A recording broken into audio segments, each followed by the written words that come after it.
My gorgeous psychic sister, you. How are you doing? My beautiful partner in true crime. I'm amazing. How the fuck are you? I have some kind of exciting news. Tell me. I need it. I had a mini convo with Lissy Bassett, the host of What Went Wrong. Stop it. I will not, no. How? Where? So this was on the gram, on the interwebs. I went out of town recently to go see my friend Holly play the wardrobe Madame in the Beauty and the Beast National Tour, and she's brilliant in it, obviously. And because I wasn't in New York City and wasn't constantly bombarded with all the things that I have to do, I had some free time, so I was catching up on What Went Wrong episodes, and I was listening to the Dr. Strangelove episode. Okay. And they get into merkins. And Chris, the other host, is like, can you explain what a merkin is? And it's a pubic wig. And she's like, well, I know why you use it like in a film set. I don't know what like the life uses for that. And Monique was like, hi, hello, I'm here. I know. Literally facts. I messaged her being like, I'm certain she's not going to read this. And I'm like, hey, like, you're like, I don't know anyone who knows this. Like, I don't know the reason for this. I was like, I do. So I explained that it was invented by sex workers because one of the lesser known side effects of syphilis is hair loss. So it wouldn't be uncommon for Johns prior to the transaction to ask the lady to like flash their cooch to make sure they had a nice full bush. Yep. And were STD free. But because the girls got to eat and the girls got to work, sometimes they were not STD free and made pubic wigs instead to stay in business. So I send this insane message to Lissy Bassett. It's amazing. It's not insane. Stop it. And then several hours later, she responds, OMG, thank you, all caps. And then she's like, I should have known this. And I was like, well, you do now. It's all good. And then I said that I love the show, was a fan of the show, and that they do a great job. And she was like, thank you. And then that's my exciting little celeb fangirl moment. Oh my God. No, I love it. That's amazing. And you informed me of this information as well. I did not know. I knew what a merkin was, but I did not know Right. this. And why would anyone know this, Amy? Well, now I know it and I tell people, obviously. So no judgments. Yeah. Also, we totally psychic sistered because I also was catching up on What Went Wrong this week because their newest episode is one of my favorite movies ever, 28 Days Later. Yeah. Have you seen the, no, you're seeing it for your birthday because Amy's birthday's coming up. Yay! 36. Huzzah. Huzzah. Yes, we have plans to go see it Monday night. Very fun. Oh my goodness. Yeah, I have to work on my actual birthday. But should be a fun show. So I'm not super mad about it. It's going to be Bare Naked Ladies and Sugar Ray. Oh my God. Blast from the past. 90s flashback. Yeah, I've seen Bare Naked Ladies before. I've not seen Sugar Ray. That's the one I'm most excited about. I didn't even know they were still in the game, girl. Right? Good for them. Yeah. To be fair, I only know like 2 Bare Naked Lady songs. Oh, okay. I thought you were going to say Sugar Ray. Oh, no. Stop it. No. No. They have so many hits. You can't know just like 2. I'm sure I know more. I just don't remember that I do. Yeah. I mean, that's me with most bands. 100%. Yeah. Same. Yeah. I also had to work, but got to work the 311 concert. And it was a very similar situation where I was like, yes. yeah, I know a couple of their songs. And they started playing and I was like, oh no, I know like pretty much all of them. There was a job I worked a couple years ago. The job itself was one of the worst jobs I've ever had with the people. I feel like that's saying a lot too. Let's be real. It's saying a lot. Like it was a situation where I had to excuse myself to cry like behind the scenes because it was so awful. Oh, and the people I was dealing with were so awful. And I was just like done and broken, which is unfortunate because it was a concert in Las Vegas that it was like all that. It was Oh, is 311 this when we were young? Yes. I was so jealous. Johnny got to work this and I was like, you don't even like any of these bands. Like, these are my bands. God damn it. I mean, it was amazing. I'm not going to lie. And I was very impressed by the commitment to the emo aesthetic. Oh, yeah. In Las Vegas in a parking lot. They don't give a fuck. It was just asphalt, no grass whatsoever. Oh, that's brutal. Las Vegas, 105, and they're all wearing their like black ripped leggings, all the layers, and I'm like, go off, queen, work. Yep. I'm not doing that, but I love that for you. No. And I love that like they're in their 40s and like still like living this emo life. And I'm like, go Yes. off. Yeah. Emo never dies, Monique. It lives inside of you forever. Apparently. Yeah. Forever. Did you see 311 while you were there? 100%. Can we talk about what a daddy the lead singer is? Yeah. Smoke show. Holy fuck. Was not expecting this because I'm like one of those people who I enjoy music and like I will know, you know, a band's name and the songs and everything, but you won't know what they look like. Yeah, I don't really look them up. I don't really like look into their background. You don't do deep dives into Boyz II Men randomly? No. Oh my gosh, Amy. Sometimes, but very rarely. I'm going to be perfectly honest, very rarely. So I was completely taken aback by the handsomeness of this man. He's like a silver fox. Admittedly, he didn't do it for me in his youth. I was like, oh, okay. I can see why people find him attractive. He's not for me. As an adult, like he's aged like a fine wine. I'm like, oh, hello, hi. He has. And he inevitably takes his shirt off every show. So of course. He has that yourself. Anthony Kiedis thing going on. Yeah. Where he has to like clothes repel off of him. Genuinely, this actually kind of happened at the show where I was like watching it and then I like turned away to talk to somebody or do something, like went back inside. And then I came out and I was like, where the fuck did his shirt go? Like I was just here. That literally has happened to me at every single Red Hot Chili Peppers concert except for one. That like I'll get a text, I'll look down and I'll look back up and the shirt's off. And I was like, it takes me longer to take my shirt off. Like how did you, is it just Velcro? Like is your seamstress the same one with the streaker? Like what is this? I have no idea. Some sort of magic. I'm not mad about it. I love that for you though. 311's fucking awesome. They put on a great fucking show. I'd never seen them. I was really, really pumped. Fuck yeah. It was great. I really enjoyed it. It's a nice little pre-birthday celebration for me. That's not mad about it. Fucking awesome. Yeah. But I think with that, are we good to jump into some spooky ookies? Yeah, let's fucking do it. Okay, so I decided to go like a little rogue this week. Love it. It's your birthday week. You do whatever the fuck you want, Amy. Thank you. It's your birthday week and you go rogue if you want to, baby. Thank you. And I will. And I am. That's what's happening. But yeah, you can determine how rogue you really think it is. Mm-hmm.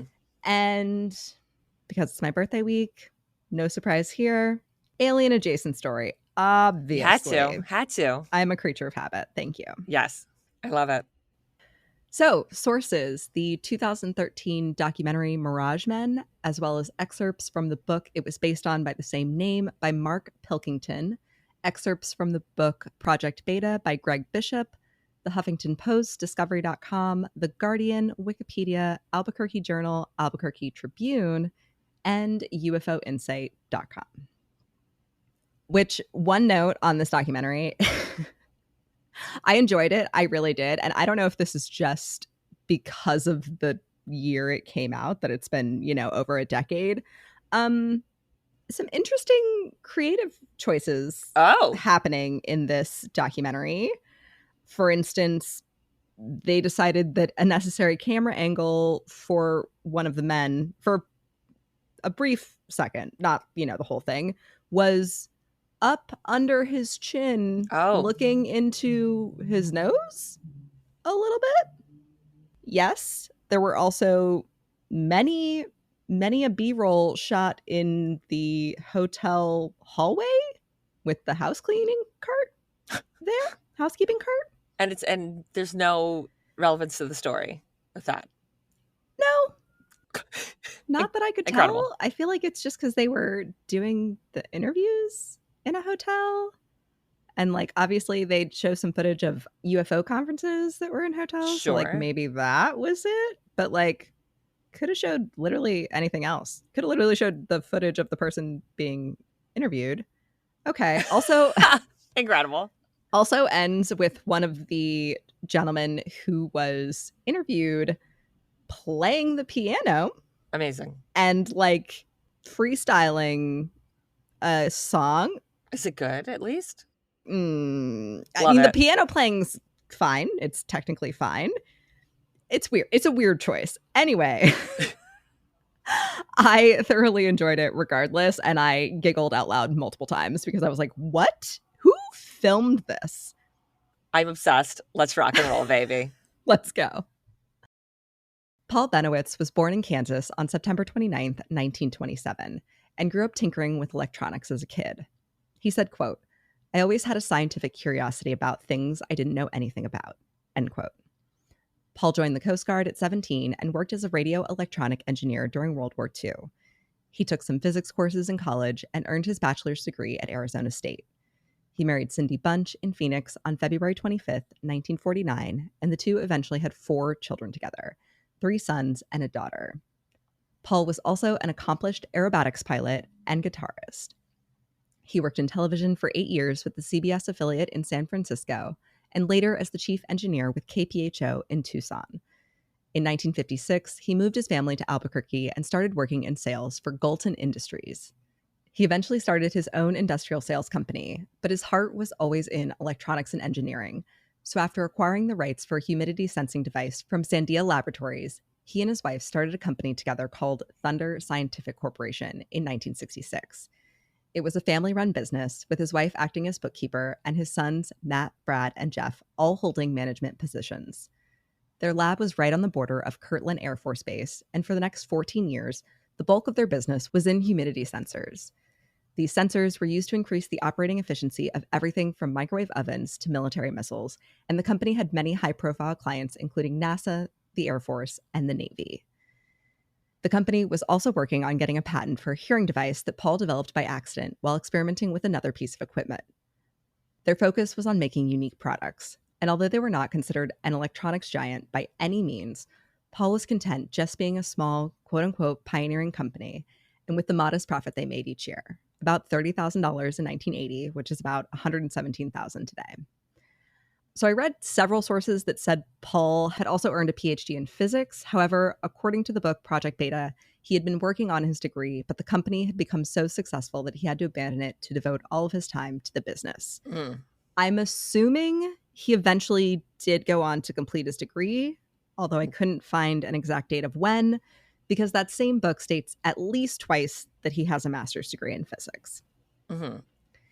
Now, it seems Paul's inherent scientific curiosity regarding the unknown inevitably led him to the subject of UFOs.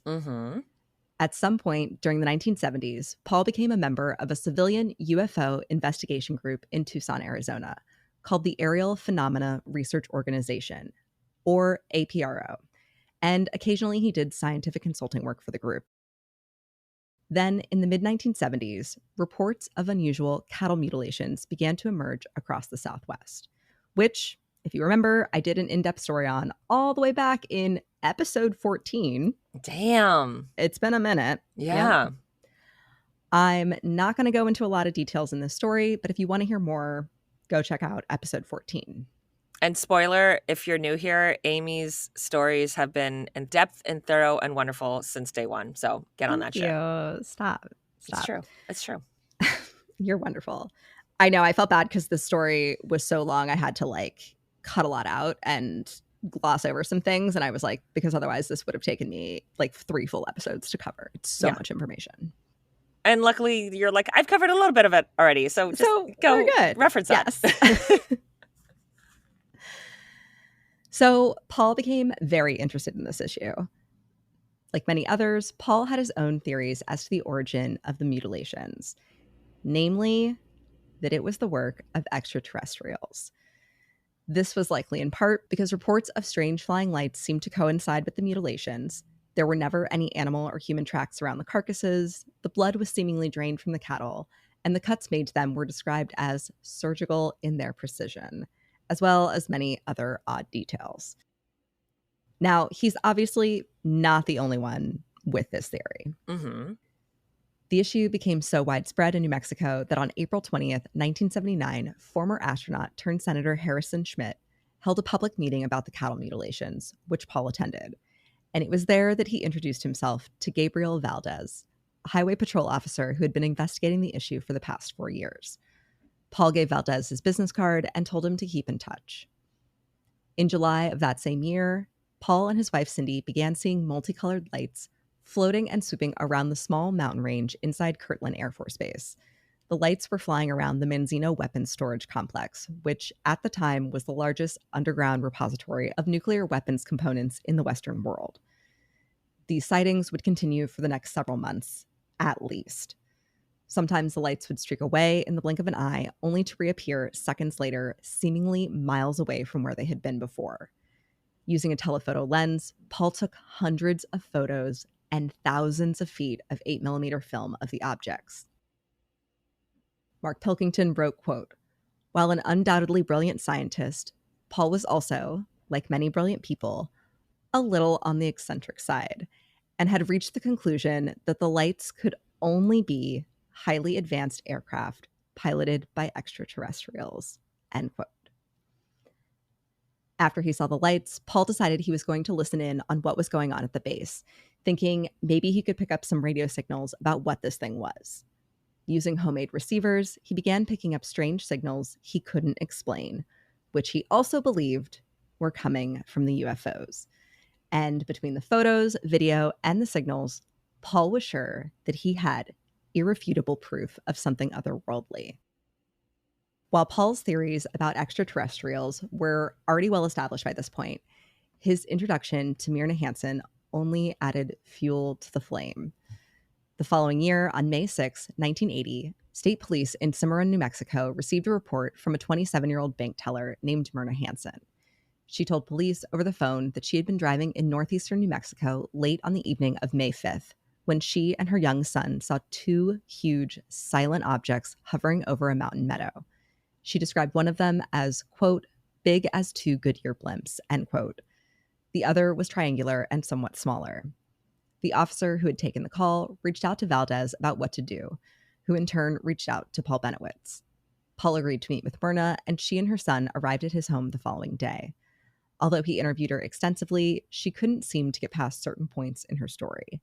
So Paul reached out to Leo Sprinkle, a psychologist and tenured professor at the University of Wyoming who had been investigating UFO contact cases for over 10 years. And Paul asked him if he would take on Myrna's case. Leo agreed, and Paul paid for him to fly down out of his own pocket. Leo arrived on May 11th. The 3 of them casually discussed her experience at first.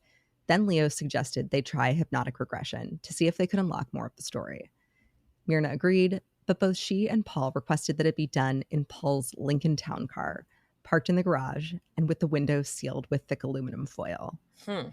Because apparently both of them believed that the aliens were beaming some sort of rays at her and controlling her unconscious mind. Can I ask a question? Yes. Because I've seen this. I don't know if we've ever discussed this. What is the deal with the aluminum foil? I understand that like it's supposed to like block aliens reading your mind or whatever the fuck or any influence. But why was it decided that aluminum foil is the way to go? I don't know. I'm assuming it's just because metal is supposed to interfere with like electromagnetism and radio waves and stuff. I'm assuming. I don't know, but I know like the whole tinfoil hat thing. Right. Yeah. Yeah. That makes sense. I didn't get into this, but I did read a part where like he basically at some point had devised an umbrella that was like the bottom was lined with tinfoil to like create a cone of silence. Yeah, block the rays, apparently. Okay.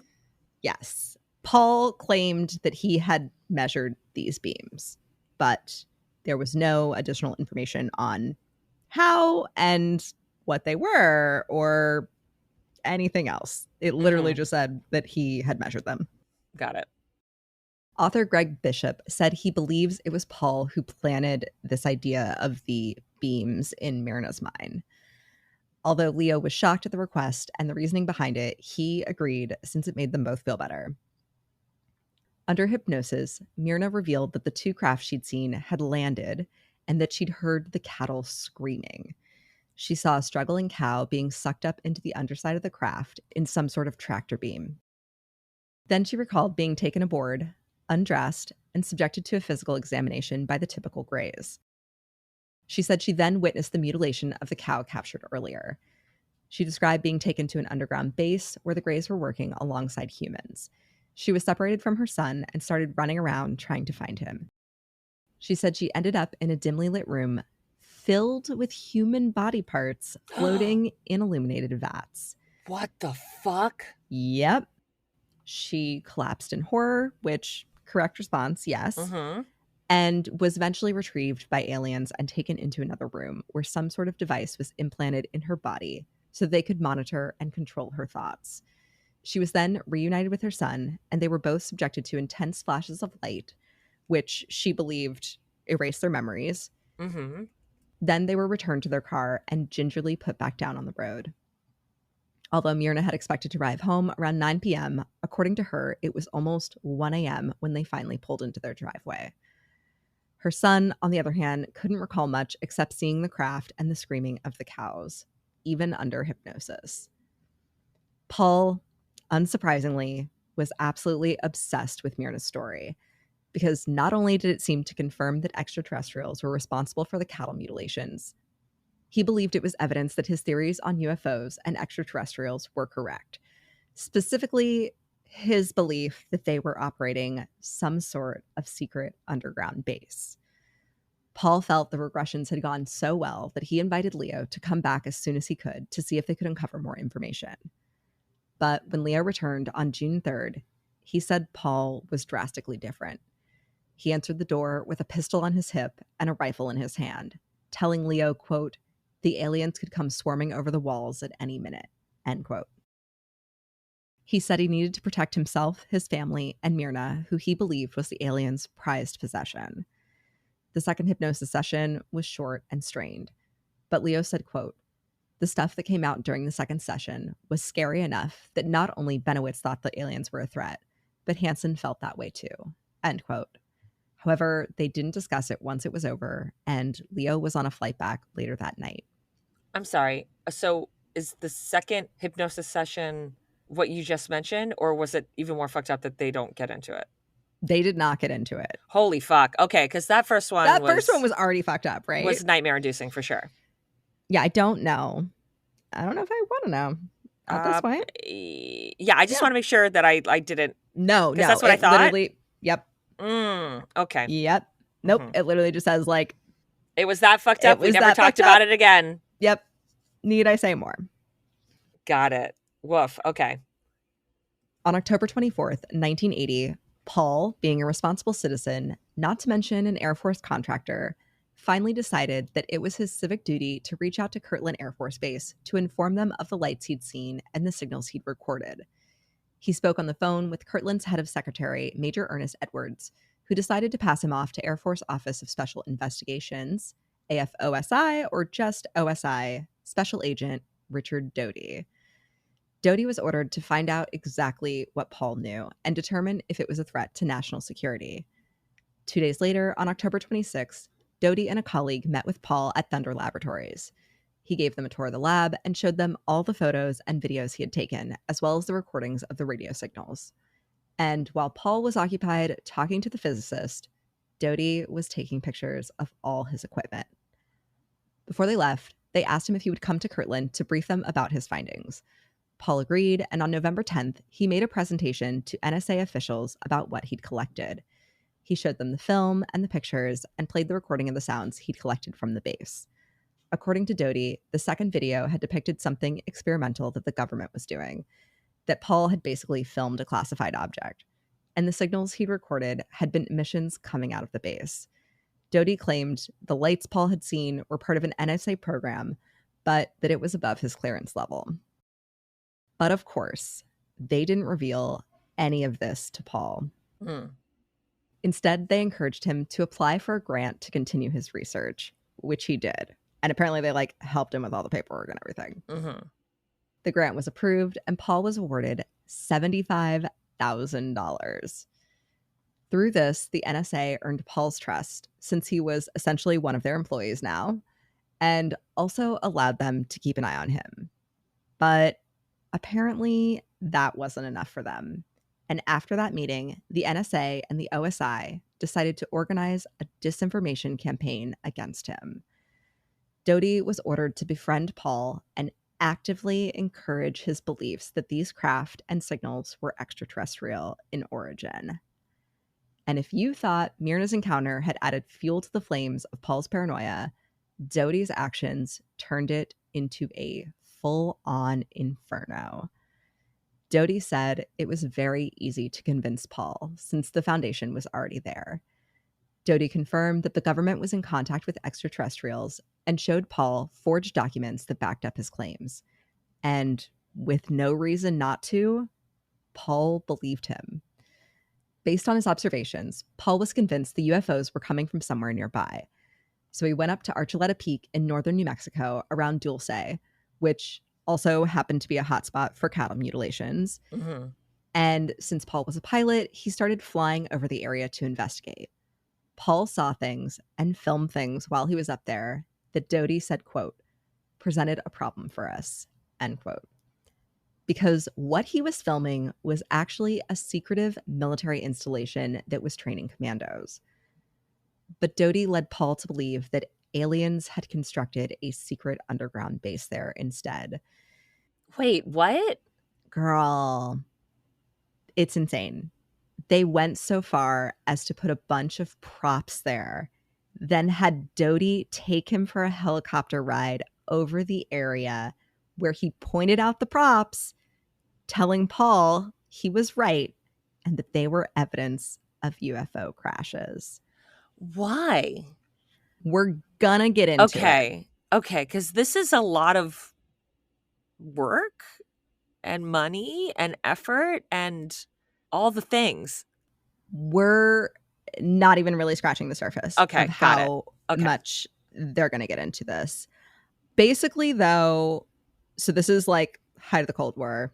Yeah. So they're very concerned with people being able to get their information. So Sure. one, they kind of want to know how he's getting his information. Mm-hmm. They also apparently suspected that Soviet agents would like infiltrate UFO circles, hoping that some of the information was correct, that because they would like hang out around military bases and stuff like this. And they were afraid that like this situation, like if Paul went back to his UFO group and started telling them like, hey, I've got all these things, that then a Soviet agent might get this information, use this information. It also kind of just seems that they like wanted to see how well they could use disinformation to manipulate the public and like how. Oh, we're not living that right now. Not at all. Right? Mm-mm. Didn't realize that was going to be so timely. But yeah. My jaw's on the floor. What the fuck? I somehow like had never heard about this as much research as I've done into this subject. And I was flabbergasted. Like this story basically like sets up the foundation for so much like UFO lore that's just like in the zeitgeist. The extent is wild. And it's like, it's a little heartbreaking, honestly. Tax dollars at work. Girl. They went. I would so rather that they give my money for kids for school lunches than faking all this. Yeah. But okay. Same. What the fuck? Why is everyone the worst? The worst. Oh my God. Yeah. We're going to get into it. Okay. Sorry. You're totally fine. After his little missions, as he called them, flying over this area of New Mexico, Paul would send in pages of handwritten notes with sketches of what he'd seen, as well as 8x10 photographs with what he claimed were crashed UFOs circled. And apparently, a lot of his drawings look like the drones we have today. Oh. So it's like believed that basically it's just like military. He was just seeing military equipment. Yeah. Yeah. That we weren't disclosing yet. Right. Because all of this coincides with the military's stealth program at the time. Like this is right around when they were developing F-117s. Got it. Yeah. According to Doty, something did crash on the Mesa in the late 1980s. and Paul just happened to be flying over and took some photos. The Air Force knew it was something they were testing that had gone off course and crashed, but through Doty told Paul that it was some sort of alien craft that had been given to us that we shot out of the sky as some sort of lesson. Which honestly, I'd be like, okay, why? You had like alien technology and you were just like, let's blow it up. Yeah. Doesn't make sense to me, but okay. No, I don't believe that for a second. Girl, I don't even know what to believe at the end of the story. This whole story is wild. Paul became convinced that the facility that Myrna Hansen had described was located here in Dulce, New Mexico, and that the alien beings were using it as a central location from which to conduct reconnaissance, abduct and implant human victims, and perform cattle mutilations. Paul also created a program that he claimed decoded the signals he'd been picking up. According to him, the messages said they were from a planet with no water and trying to find a new place to live, and that they wanted to take over the Earth. Apparently, they only trusted Paul and wanted to have some sort of agreement with him. Wanting to help the Air Force fend off what he believed was their inevitable invasion, he began passing on the decoded messages to OSI. In mid-1981, J. Allen Hynek, the famed astronomer and UFO researcher, personally visited Paul to deliver a new computer. He told Paul that it contained special software to improve the decoding of the messages. Paul believed the program had, quote, been modified by the aliens themselves, end quote, to facilitate better communication with him. What the fuck? But the computer was actually from the Air Force. Hynek had been told not to tell Paul this, and at the time, Hynek was allegedly receiving a $5,000 a year honorarium from the U.S. Air Force. Girl, so he turned fucking up? That's fucked, girl. I don't know. This all allegedly. Yes. Also, it does seem, because we're going to get into this literally right now, it seems like some of the people they like recruited for this didn't know they were knowingly being deceived at first. Okay. And so they didn't know they were deceiving other people. And then like it came out and they realized and they were like, oh, fuck. Got it. So $5,000 a year doesn't sound like that much, but that's just under $20,000 today. Hynek was also not the only UFO researcher who was recruited into helping the government with their disinformation campaign. Again, unknowingly or knowingly, it's a little unclear. Doty was also secretly meeting with respected UFO researcher William, aka Bill Moore, who co-authored the book The Roswell Incident. Moore was offered documents from the government on UFOs and told that all he had to do was report on what people were talking about and what rumors were making the rounds in the UFO community. Moore used his position as an executive of APRO and even paid off the secretary to send him reports as soon as they came in. Holy shit. He said he did it because he felt it gave him an advantage, and he intended to use that advantage to get all of the information he could get out of it. Moore's information was then used to generate bogus government documentation that corroborated the UFO community's suspicions of a top-level UFO cover-up, as well as presenting a pseudo-history of human-alien interaction that stretched back at least 2,000 years. So basically, they hear these rumors from Moore. They're like, great, let's write up these documents that give evidence to these rumors, and then we'll feed them out, and you're good. Moore eventually admitted to being actively involved in the campaign against Paul. But apparently, it wasn't enough for the government to just feed Paul disinformation. They also sent men to watch him from a car outside his house and even broke into his house more than once to see what information he had that he might not be sharing with them. And Moore admitted that he was part of the series of break-ins in Paul's house. What the fuck? They also eventually set up in the house across the street from Paul and beamed their own quote-unquote alien messages to his antenna. According to Doty, this was not all the work of OSI, and that other intelligence agencies had also started looking into Paul. The disinformation campaign against Paul continued until, from what I can tell, at least 1986, but perhaps longer. 6 fucking years of this, Monique. What the fuck? 6 years. More likely, it seems like 8 years? What the fuck? I don't know. My heart breaks for this man, genuinely. Can you imagine that this is your job? No! For 8 years, your job is just to like lie to someone? It's so fucked, dude. And it's not even like cool, like sexy, like, oh, I'm a double agent. I have to pretend to be cool, but I'm like, you know, a spy and an assassin, you know, because like fuck the commies or whatever. It's like, I mean, I hear you about, you know, the Cold War and the Russians and everything, but it kind of seems like a little bit for the fuck of it. Yeah. Again, it's like still like they posit theories about like why they did this. Like, sure, okay, to divert suspicion on what they were actually doing. Okay. But it went on for so long. And like they did this to other people. And it's so widespread that it seems like they just wanted to test how much they could manipulate the public opinion and how much they could get people to believe this disinformation. Girl, I'm sorry. Television had been around for like 20 years at that point. They already knew that they could do. Obviously, TV then is not what it is now. Facts. Come on. Let's be fucking real. There was no reason for this. No.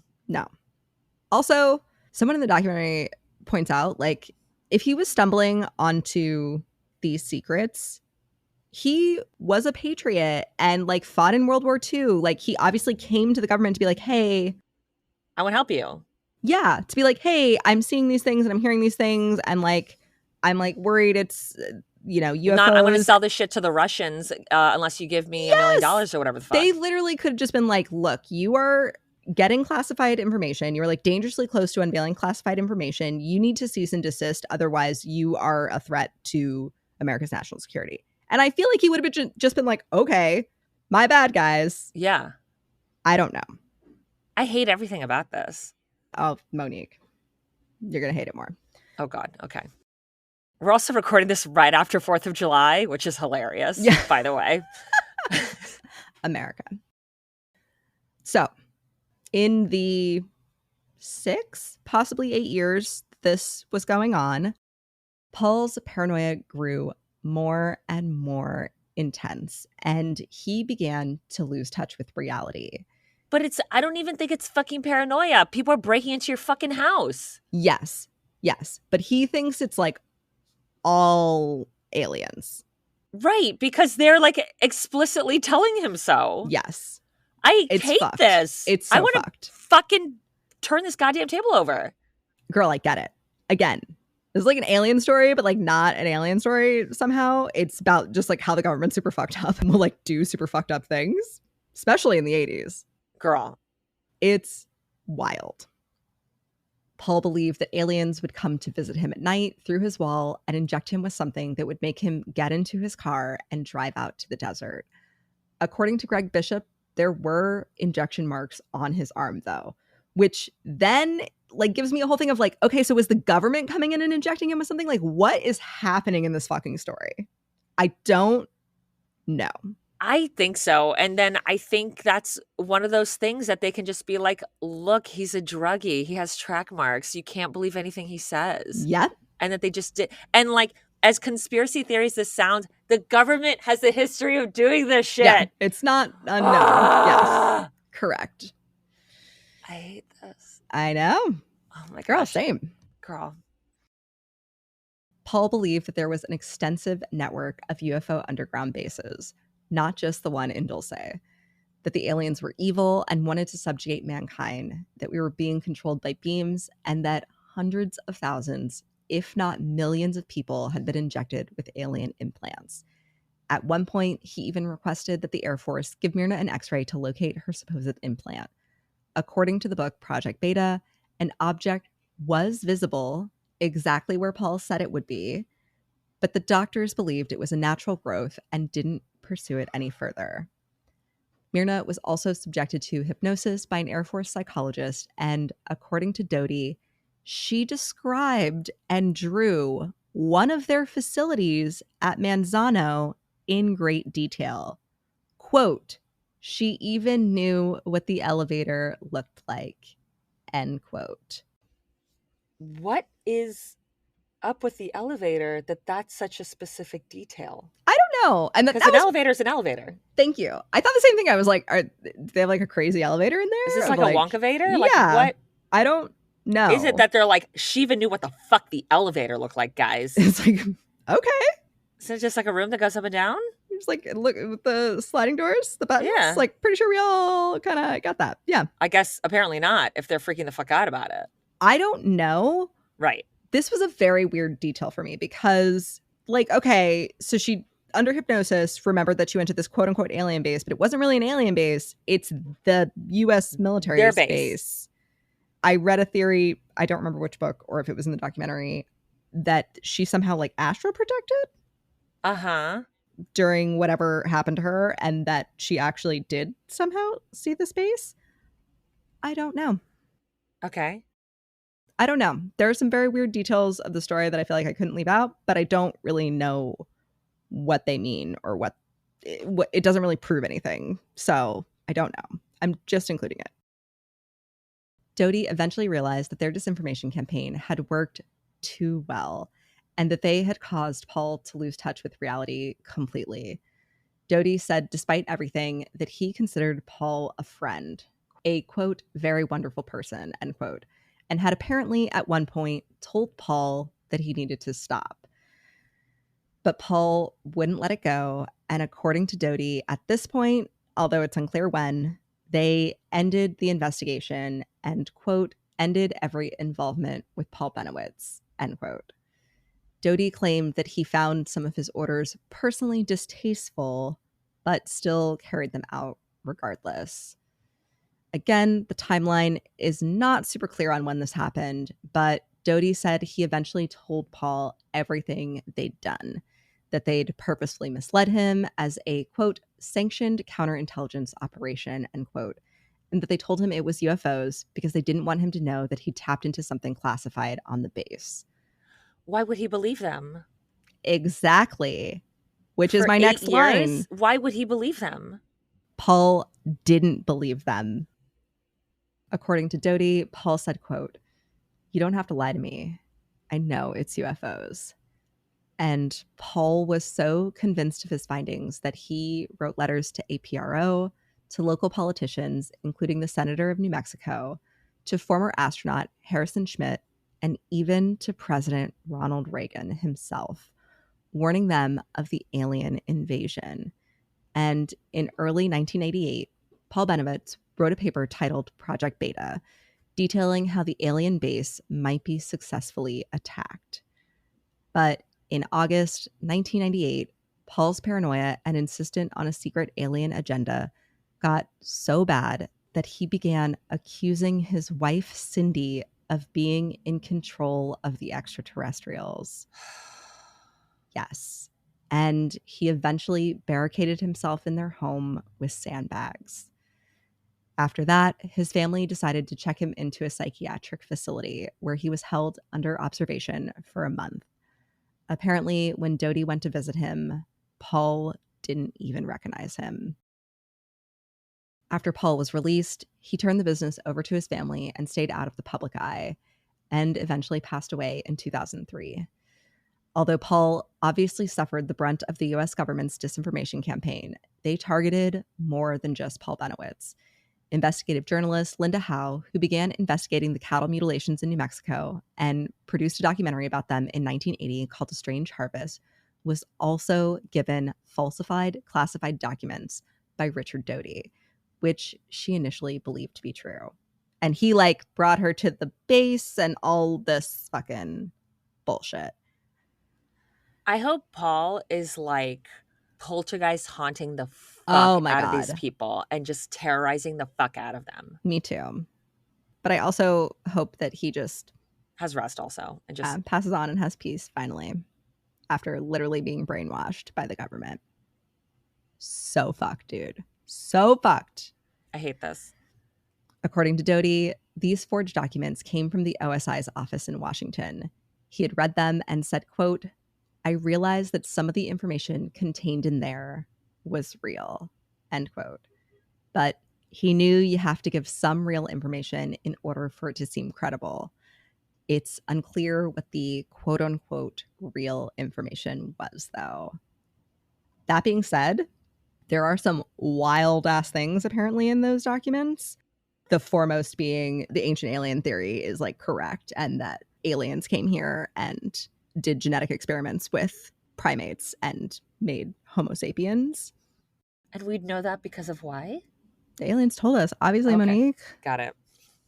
Obviously. There's been this you're not on socials, but there's been this wonderful meme going around recently that shows the pyramids, and it says, just because white people couldn't do it doesn't mean it was aliens.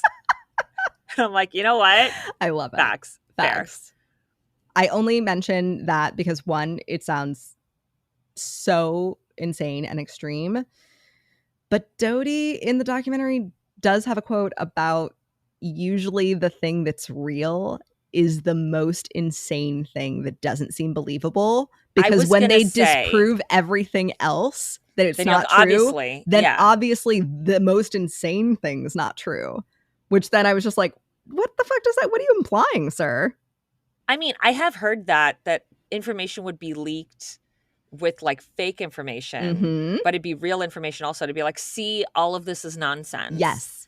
But then there would be real info in there, and you would just assume that it's like, oh, and that the government would use people and be like, see, this guy's just a fucking loon. Yes. And then they actually knew stuff. Yes. To discredit them. Which they said is why they also like pulled credible UFO researchers into it, because once they fed them this false information and they put it out there, then everything they had said ever is now called into question. Right. Even if what they had researched and put out before this was legit, you can't believe anything they say. I hate this. So it basically just decredits everyone and everything. Insane, dude. It's insane, the level of this. I'm so mad. Rightfully so. You should be. I'm mad. Yeah, this is fucked. They literally like broke this poor man's brain. Who's a patriot? Yes. This is a World War II veteran, goddammit.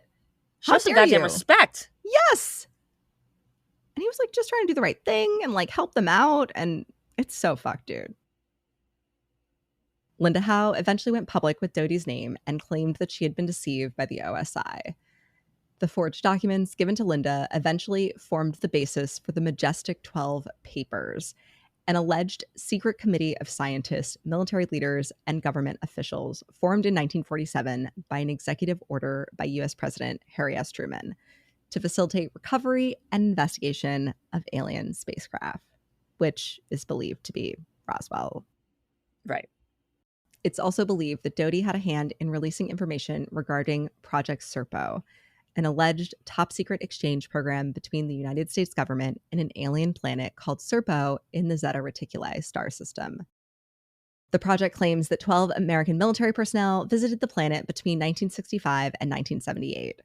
Although Dodi claimed he had nothing to do with Project Serpo, computer network specialist Stephen Broadbent revealed that the emails from an anonymous government source that all of this story came from did in fact come from Dodi's IP address. The information and forged documents released by the US government and Dodi during their disinformation campaign formed the foundation of much of the UFO lore in America. The Dulce base, government alien collusion, mind control experiments, the alien implants, like I said, the ancient alien theory. All of this originated from this disinformation campaign, a lot of it specifically from Paul Benowitz and what he was led to believe by Dodi.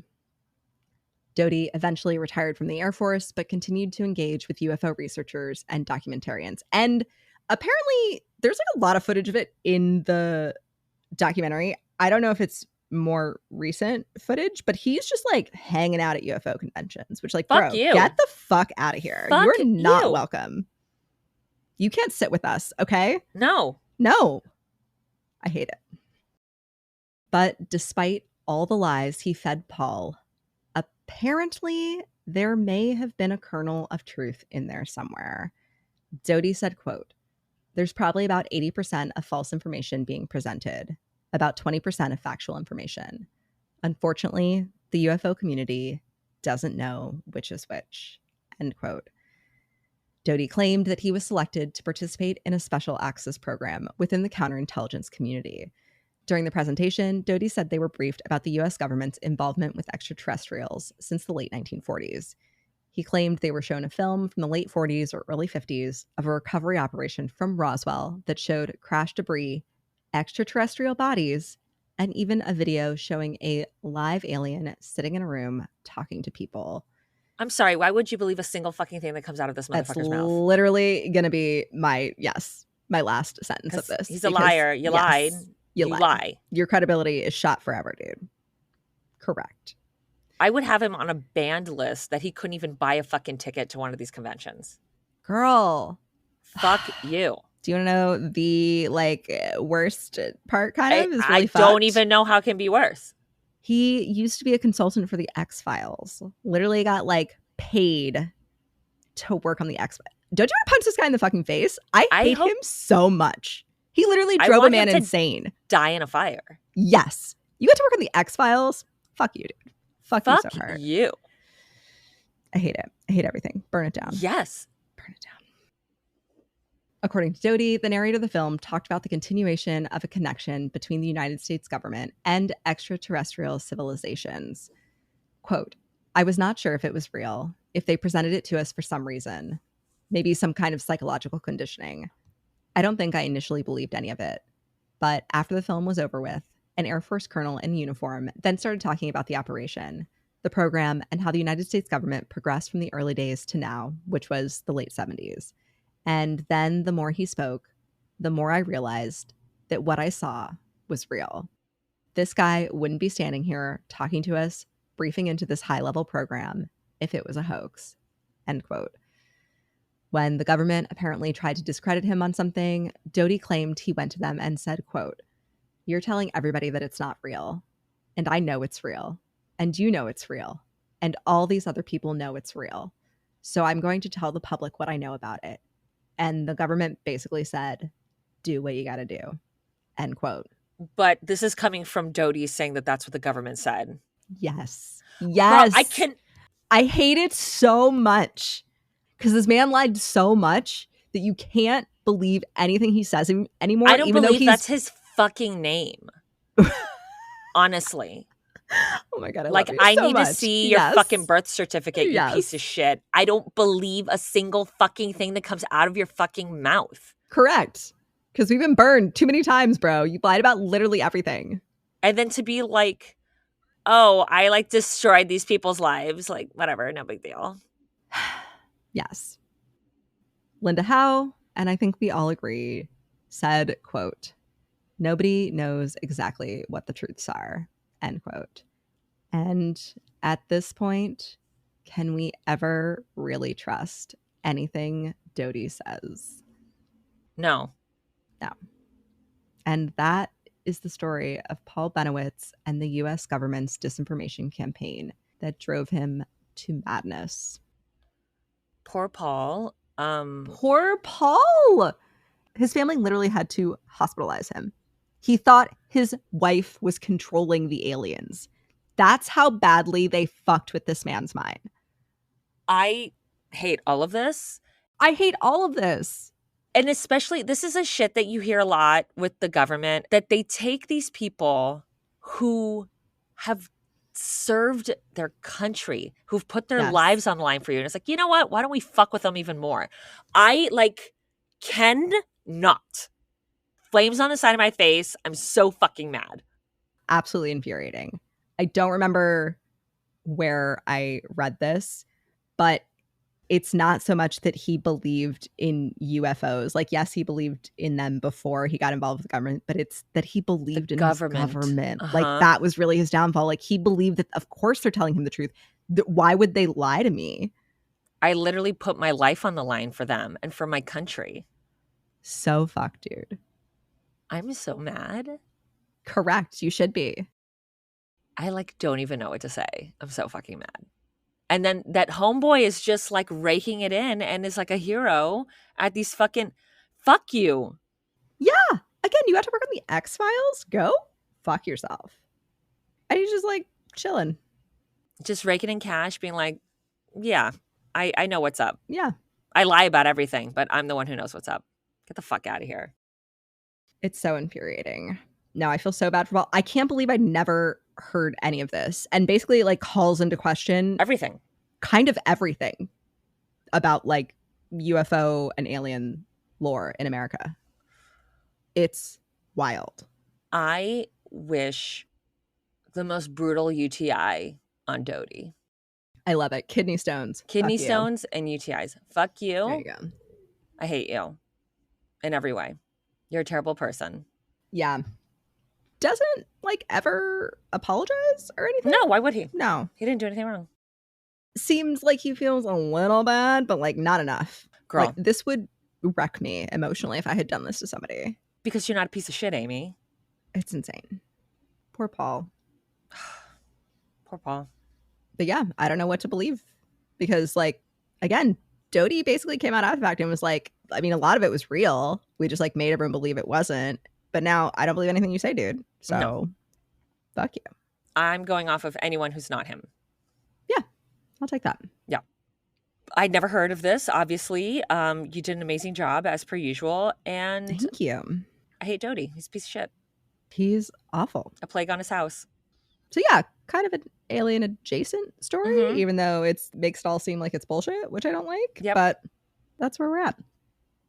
On that note, do you have a horrifying, entertaining true crime story for me? I think we're just going to be continuing on the mad train, just being really Oh. angry. So, Fun. I love it. yay. Buckle up. It's crazy, and you're going to be infuriated. Yay. Sources: thecinemaholic.com, AOL.com, NBC.com, NBCnews.com, Distractify.com, findagrave.com, thesubmergedlife.com, people.com, PNJ.com, which is the Pensacola News Journal, the TV show People Magazine Investigates, the Talking Dateline podcast, and the A Date with Dateline podcast, which is wonderful.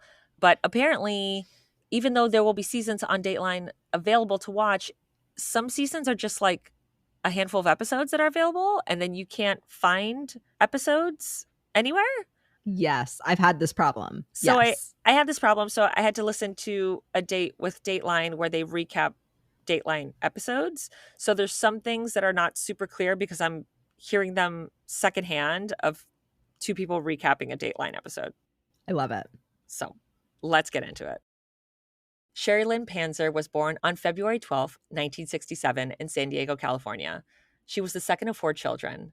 Tina was the firstborn, then came Sherry, then their brother Michael, and lastly was their youngest sister, Dee Dee. It's not uncommon to have tensions with your siblings, especially growing up. But Sherry was very easygoing and easy to get along with. Growing up, Sherry shared a bed with her youngest sister, Dee Dee. And if Dee Dee ever wanted to get out of making the bed or any of their chores, Sherry would just always do it, and she would never complain. When they were kids, Sherry's parents didn't really allow them to go out with their friends. So given that Sherry and her older sister, Tina, were the closest in age at 18 months apart, whenever they went out together. Instead of resenting each other for the arrangement imposed upon them by their strict parents, the two became inseparable. Sherry and Tina became more than sisters. They were best friends who did everything together. When Tina joined the pom-pom squad on the drill team in high school, Sherry also joined. The year Tina graduated, she joined the Navy. Sherry, ever her older sister's perpetual shadow, followed Tina and also enlisted the following year. Luckily, the two sisters were stationed close to each other, and their bond continued to grow, with Tina saying, quote, "We each had each other's back," end quote. Tina said of Sherry, quote, "She had a heart like people don't have," end quote. And despite being extremely family-oriented, Sherry wasn't just that way with her family, but with everyone. The outgoing Navy petty officer was the type of person who made friends everywhere she went and was described as, quote, "very loved and very lovable," end quote. In addition to being a kind and all-around awesome human being, Sherry was absolutely fucking crushing it in the Navy. Sherry was a 4.0 sailor, And a 4.0 sailor refers to a sailor who has received the highest possible performance mark on their evaluation. This typically means the sailor is considered an early promote, and it signifies exceptional performance and is a strong indicator of potential for advancement. Fuck Again, yeah. Sherry's fucking crushing. I love it. Good for you, Sherry. Yeah, Sherry's like a total queen and a boss bitch and obsessed. By 1992, Sherry was a single mother to a 2-year-old son named Jacob. The family of two were living in the naval base in Bermuda, where Sherry worked as an air traffic controller for the Navy. And life was good for the small family. Jacob recalled that there was always music on in the house and that his mother was always laughing and dancing. Jacob, who proudly refers to himself as a mama's boy, said of Sherry, quote, "My mom was a beautiful person. She loved with all her heart and put everybody in front of herself. She was always there for us," end quote. So, by all accounts, Sherry is just the fucking catch of the century. So, it's not surprising when she catches the eye of 29-year-old Greg Malarick. Greg Malarick was a fellow Navy petty officer who was also stationed in Bermuda and also worked as an air traffic controller for the Navy. And Greg wasn't a regular military guy. He was a cool guy. Oh, God. Okay. He had a silver arrow earring and a motorcycle, and he was in a rock band where he played guitar, and he even had the wannabe Bon Jovi Uncle Jesse 80s rocker hair to prove it. Like, Oh, his God. hair Okay. is a whole situation. It should have its own episode. It's like It's a lioness vibe. mane. It cannot be contained. It can't stop. And frankly, it won't stop. The hosts of Date with Dateline podcast, again, which is delightful, they literally cannot with Greg's hair, with one of the hosts, Kimberly, saying, quote, "Greg's hair is one of the most disturbing things about this story," end quote.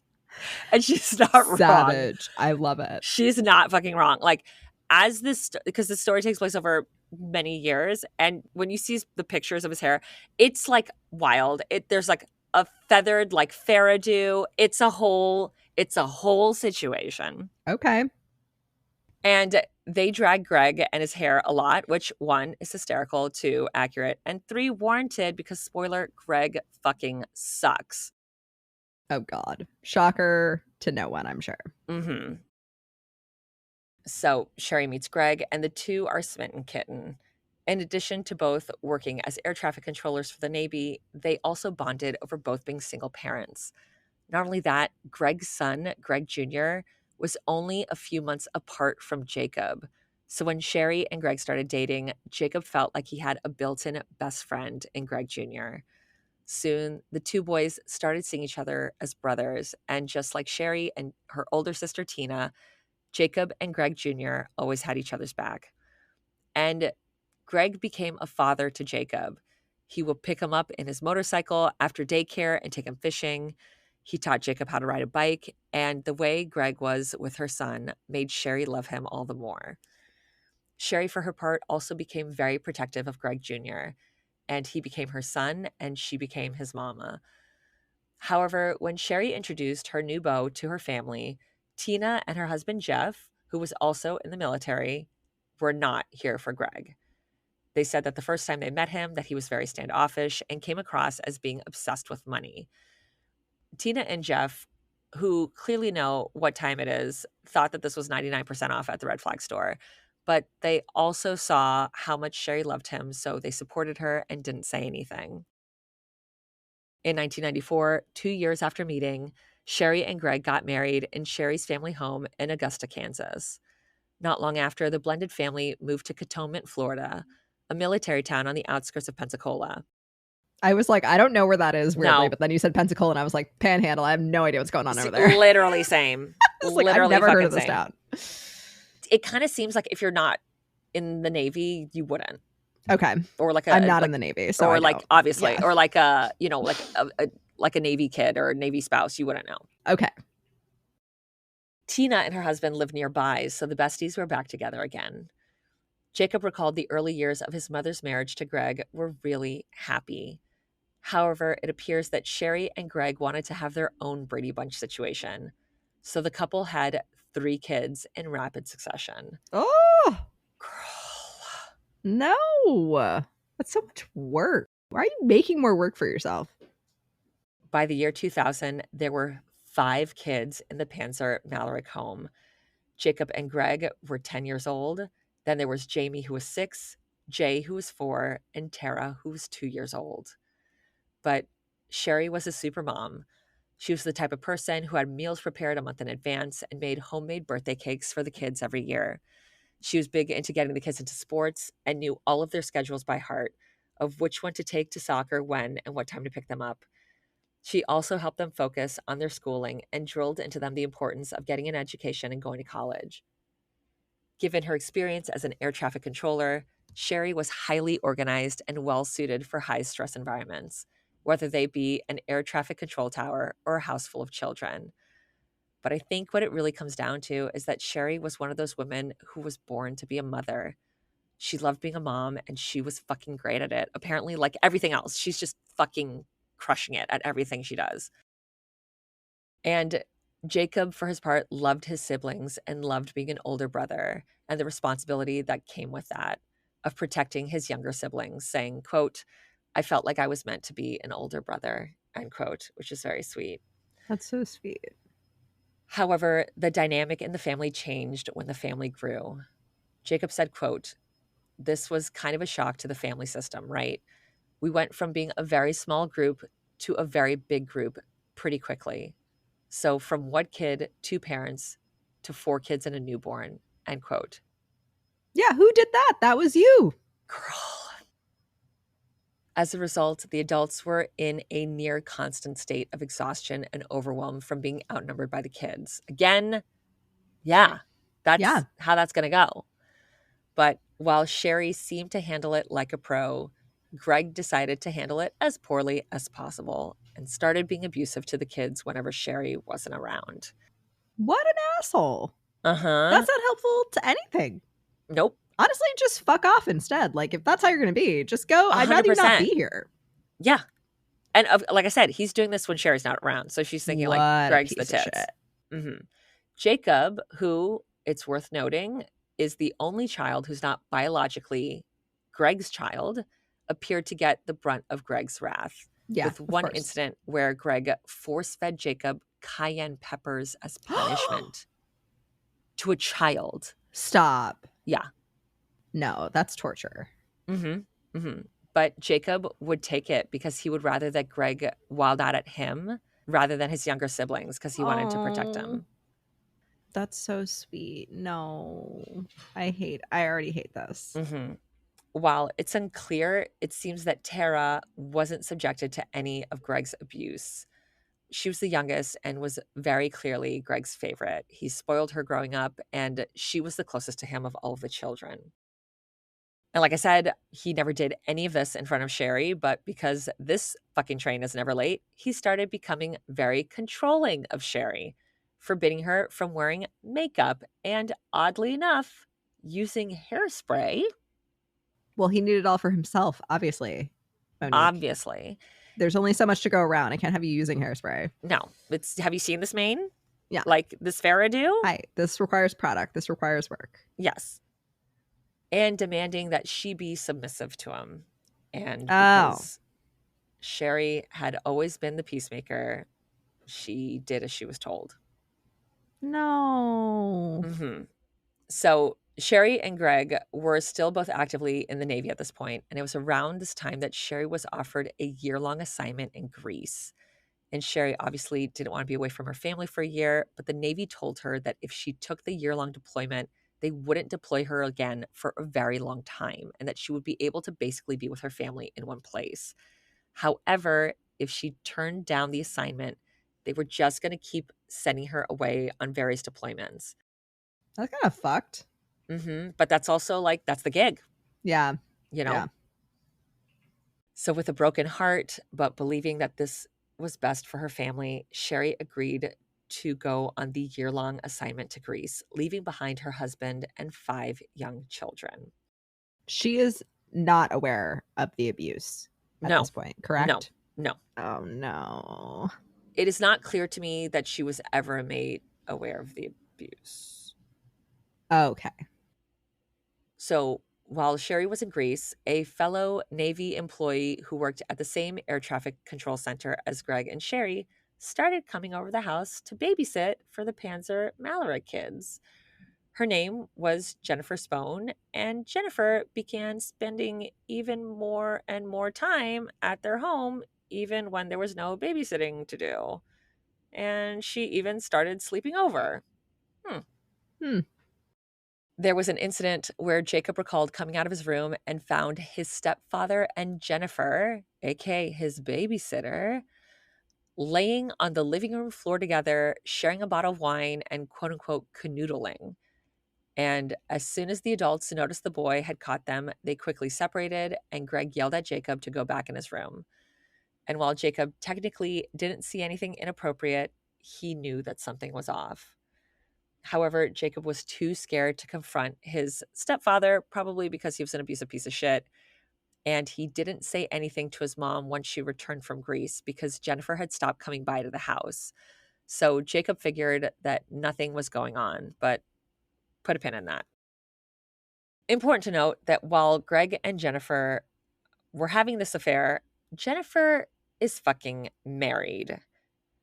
And yes, okay, she is in the process of getting a divorce. One, she's still legally married and pregnant with her husband's child. Stop. The audacity knows no bounds. In the Dateline episode, apparently when Andrea Canning asked Jennifer why she had an affair with a married man, this bitch has the audacity to look Queen Andrea Canning in her fucking eyeballs and say, I didn't know he was married. What? Then whose kids are you babysitting, Jennifer? Like, do you not see pictures in the house? Are they not talking about their mother? Single father with 5 children. These kids aren't talking about their mom. There isn't like wedding pictures around the fucking house. There isn't her shit everywhere. Also, don't they all work at the same base? Yes. Like, yeah, what? No, bullshit. Lie fucking better. Bullshit. What are you, Richard Doty? Get out of here. Girl, I cannot. No. So let's assume that this bullshit was true, which is not, that she didn't know that he was married. Surely Jennifer called things off as soon as she found out that Greg was a 2-timing piece of shit, right? No, except of course she didn't. She did not. She's a piece of shit too. Because she knew the whole time. And they continued the affair even after Sherry got back from Greece. But because they could no longer fuck in Sherry's house with her fucking children in the other fucking room, the two would drive around in Sherry's red Dodge Caravan and would either go to a hotel or pull over on the side of a dirt road to have sex. So Florida. Girl. Apparently in the Dateline episode, Jennifer says that she didn't know if Sherry knew about the affair, but guys, it's okay because Jennifer felt real bad about it. But like not dick. Bad enough to like stop having the affair though. No, obviously. This fucking bitch. But guess what? Sherry absolutely knew. When Sherry would go to see her husband at work, Jennifer would always be there, and the two would always seem a little bit closer than coworkers should be, and Sherry knew that that was sus as fuck. Not only that, when Sherry came back from Greece, Tara, the youngest of the brood, who was only 3 years old at the time, asked her mother, why doesn't Daddy love you anymore? No. Confused at the toddler's question, Sherry reassured her daughter, saying, Daddy loves me, only for the 3-year-old to respond, Daddy loves Jennifer. That gave me chills. No. Can you imagine? You're like, no. I go away for a fucking year for my family, and this piece of shit. To the point that, like, he's not even being discreet about it. My kids know who the fuck this woman is. Yeah, hanging out. But Sherry was determined to make her marriage work. No, Sherry. Sherry, no, girl. For their wedding anniversary in August 2001, Sherry gave Greg a card in which she wrote about their vows and how her love for him continued to grow, and she apologized for the mistakes she had made in their marriage. What? Which is just devastating considering that Greg is such a piece of shit. Like, what mistakes, girl? You seem fine. Being that bitch, being awesome, and him being an insecure piece of shit who's more obsessed with his hair than his family? Yeah. On Friday, September 21st, 2001, Tina and Jeff were going to attend the Navy's khaki ball. As I previously mentioned, Sherry's older sister and brother-in-law were also in the Navy, and the khaki ball is an annual U.S. Navy event held to welcome newly promoted chief petty officers and their spouses or significant others to the naval community. And this event was particularly special because Jeff had recently been made chief in the Navy. Jeff and Tina had 2 young children, and Tina asked her sister for a solid and asked if she would watch her kids so that they could go to the khaki ball. Sherry, being the amazing human sister and supermom she is, said yes without hesitation, and so the 2 families coordinated to have a big sleepover at Sherry's with all 7 cousins. Tina and Jeff dropped the kids off at Sherry's at 6:30 p.m. before heading to the ball. But Sherry wasn't home. She was still out picking up the kids from their soccer practice. So they pulled into the back and saw that Greg had been working on Sherry's van. So Jeff waved at Greg, and the 2 kissed their kids goodbye, dropped them off with their uncle, and headed to the ball. Shortly thereafter, Sherry arrived with the whole crew of cousins and went about hosting the large family sleepover, complete with pizza, video games, and cousin shenanigans. Sherry was busy managing the controlled chaos of the cousin when Greg, who was still out back working on Sherry's minivan, called her outside. Sherry told Jacob that she was going out to talk to Dad, then walked out the door. Sherry never walked back into the house. What? A short while later, Tina and Jeff's 10-year-old daughter, Lisa, who had been playing Barbies with Tara, the youngest of the cousins, when she heard a pop outside the house, No. almost like a firework or a bottle rocket. No, Monique, no. All of this gets so much worse. Oh, no. I'm so sorry. Okay. Monique, it's about to be my birthday. Why would you do this to me? I have birthday presents for you aside from this. Just fucking. I love a little trauma for my birthday. I mean, come on. At around 8 p.m., Greg came back into the house, and Greg Jr. asked him, "Where's Mama?" And he told the boy that she went to the store. Then Greg walked to his bedroom, closed the door, and turned on the shower. Over the next hour, the band of cousins continued playing and wreaking havoc in a way befitting of any cousin sleepover, let alone the first ever cousin sleepover. At around 9:30 p.m., they heard a knock at the door. Greg Jr. answered it, and lo and behold, it was their former babysitter, Jennifer, saying that she was returning his father's lawnmower at 9 o'clock at night on a Friday. No.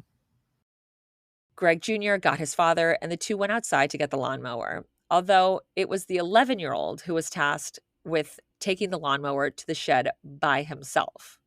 Again, at 9 o'clock at night. Greg Jr. also noticed that his mother's red minivan was not in the driveway. When he came back from the shed, Greg Jr. saw his father and former babysitter standing by her car and talking. However, when the adulterous couple saw the boy, they immediately ceased their conversation, with the senior Greg ordering his son to go back into the house. Tina and Jeff got home around 10:30 at night. Exhausted from the evening's festivities, the newly promoted naval chief and his wife hit the hay. Then, at 11:06 p.m., Greg called them asking if either of them had seen Sherry. And they're like, "What the fuck are you talking about?" And he tells them that Sherry left to go to the grocery store for milk for the kids earlier that evening and still hadn't come back home. And remember, this is a military family. These are get shit done, problem solver people.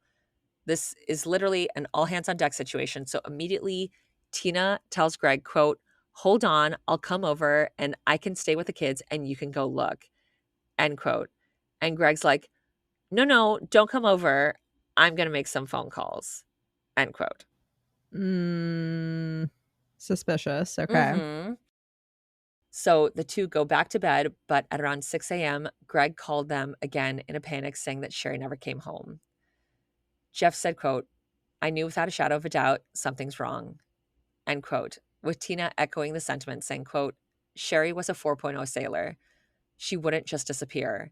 That wouldn't happen with a 4.0 sailor," end quote. So Tina and Jeff immediately mobilized. Tina started making phone calls, and Jeff got his car to look for his sister-in-law. Jeff was going off of the information that Greg had given him, that Sherry told him that she was going to buy milk for the kids.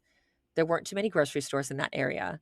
So Jeff was on the lookout for Sherry's van because he's like, if I find the van, I'm going to find her. At 6:30 a.m., Jeff got to Cantonment, the town where Sherry and Greg lived in, and the first grocery store he came across was a Winn-Dixie, which, oh my God, so Florida. I've been in many a Winn-Dixie in my day. Girl, we were Publix people. We didn't really do Winn-Dixie. There was also not one close to where my parents live. Yeah. So we fucked with Publix. I mean, correct. Where shopping is a pleasure, obviously. That is correct. So this Winn-Dixie was 2.6 miles away from his sister-in-law's house. And in the parking lot, parked far away from the entrance of the supermarket, Jeff spots Sherry's red Dodge Caravan. Jeff pulls up behind the car, walks up to the minivan, and that's when he sees blood through the windows. And as he gets closer, he sees Sherry covered in blood, and her body was pushed down and described as being quote unquote crumpled on the floorboard of the passenger side of the minivan. The passenger door was locked, but when Jeff tried the driver's side door, it was open. He reached for her and shook her, but when Jeff touched her arm, it was cold. Sherry had no pulse, and there was blood coming out of her mouth. Jeff called 911 and said that he found his sister-in-law dead. EMS called Tina to inform her that they were at the Winn-Dixie parking lot with her husband, but it seems like they didn't tell her that they found Sherry dead. So Tina raced down to the Winn-Dixie, and when she pulled up, she sees her husband, Jeff, crying and shaking his head no. And when she got out of the car, he just hugged her tight and just kept saying, I'm so sorry. I'm so sorry. Tina's sister, her shadow, her ride or die, her best friend was dead. Not only that, the 34-year-old mother of 5 had been murdered 5 short months after returning home from her year-long deployment in Greece. Detective Buddy Nesmith arrived at the scene, and the passenger door had been open at that point, and he could see that Sherry had been shot twice in the head. He could tell by the blood trails on Sherry that she had been murdered a while ago. Not only that, the detective noted that there was no blood on the pavement. The thing is, head wounds bleed a lot. So if Sherry was shot at the Winn-Dixie parking lot, in her head, blood would have seeped out of the car and onto the pavement, except there wasn't any, leading Detective Nesmith to believe that this was not the crime scene. Despite the 2 shots, only 1 shell casing from a .25 caliber firearm was found in her clothing, and the second was never found.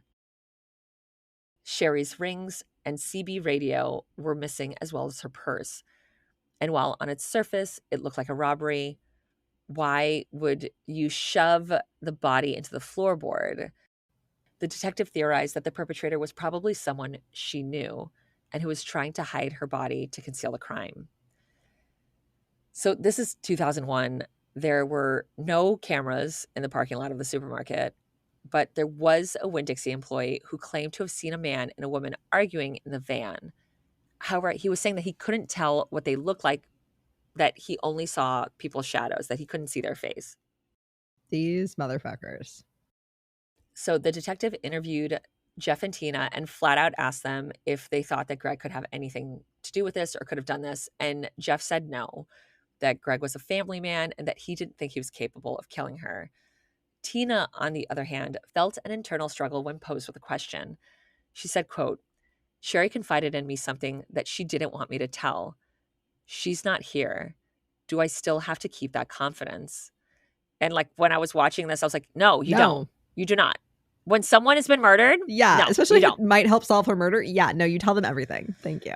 But then after the commercial break, she goes, you know what? She's dead. Thank you. End quote. Which I'm like, correct, Tina. So Tina spills the tea and tells the detective that Sherry had confided in her that she believed her husband had been having an affair with Jennifer Spohn, which, in case you're new here, is also known as a motive. I was just going to say, got motive for you. Mm-hmm. There you go. After speaking with the detective, Tina is taken to the Malarick home and Greg was taken in for questioning.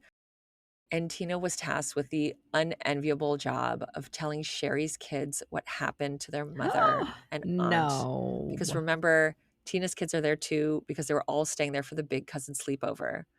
And mind you, 3 of Sherry's kids are 6 or under the age of 6 at this point. So not only does she have to tell these sweet baby angels the worst possible news imaginable, she has to say it to them in a way that they would understand. So she asked the kids, where's the best place to be? And one of them said heaven, to which Tina replied, that's where your mom is. I can't imagine. can't imagine. Also, she was so happy that somebody supplied that answer. She didn't Yes. have to. Yeah. Not like Disney World. It's like, It was like the ice close? cream shop. Yeah. Best out of 3? It's Disney World in the sky. And you don't have to pay for anything. All the Dole Whips you It's want. great. God, I can't imagine. That is so horrible. I hate it. Down at the sheriff's office, Greg gave his version of the previous day's events. Greg had retired from the military, but he still worked at the base as a private contractor. He left work at 2 p.m. and was headed home in the red Dodge Caravan when he said that the car started overheating. When he got home, he drove the van to the backyard to try and fix it. When Sherry came home with the boys from soccer practice, Greg was still working on the van out back. He said around 7:30, Sherry came outside and told him that she was going to the store to get some milk for the kids. And at around 9 p.m., an unexpected guest stopped by the house to bring back his lawnmower, his coworker, Jennifer Spone. Now, Tina had spilled the tea to the detective about Greg and Jennifer, so he knew that they were having an affair. But Detective Nesmith didn't initially bring her up during Greg's interview. Greg did. Smart. Uh-huh. Yeah. Not only that, why the fuck is his girlfriend showing up to his house? Not only that, she's showing up at a time where Sherry would have normally been there. Yeah. So it's like, why are you showing up? With the flimsiest pretense ever. Is returning this lawnmower at 9 p.m. When your wife is supposed to be in the house. All of this is sketch. Sus as fuck. Correct. So obviously Detective Nesmith brings in Jennifer for questioning that evening. And they ask her if she thinks that Greg could have had something to do with Sherry's murder. And Jennifer's like, oh, absolutely not. There's just no way. He's a loving man. He loves his family and he loves his kids. And I'm like, he's abusive to them. No. He's a piece of shit. Yeah. And he doesn't love his family. He's having an affair. With you. Yes. And you know this. Yes. You bitch. Okay. But then seemingly in the same breath, she cops to the affair and saying that, oh my God. they work together. And here's the thing, like technically. But he's so loving. He's so great to me. Technically, this is like the right move because if you lie to the cops and then they find out, yeah, it looks really bad. I don't think there's a great way to go. Just don't have an affair. I think that's just maybe the way to go. Just don't have an affair. Don't be a piece of shit. And don't murder the spouse if you're going to. That's, adding insult to injury. Come on. Girl. Yeah. I don't know that she did it or he did. I don't know what's going on yet, but I feel like they're both in on it. We shall see.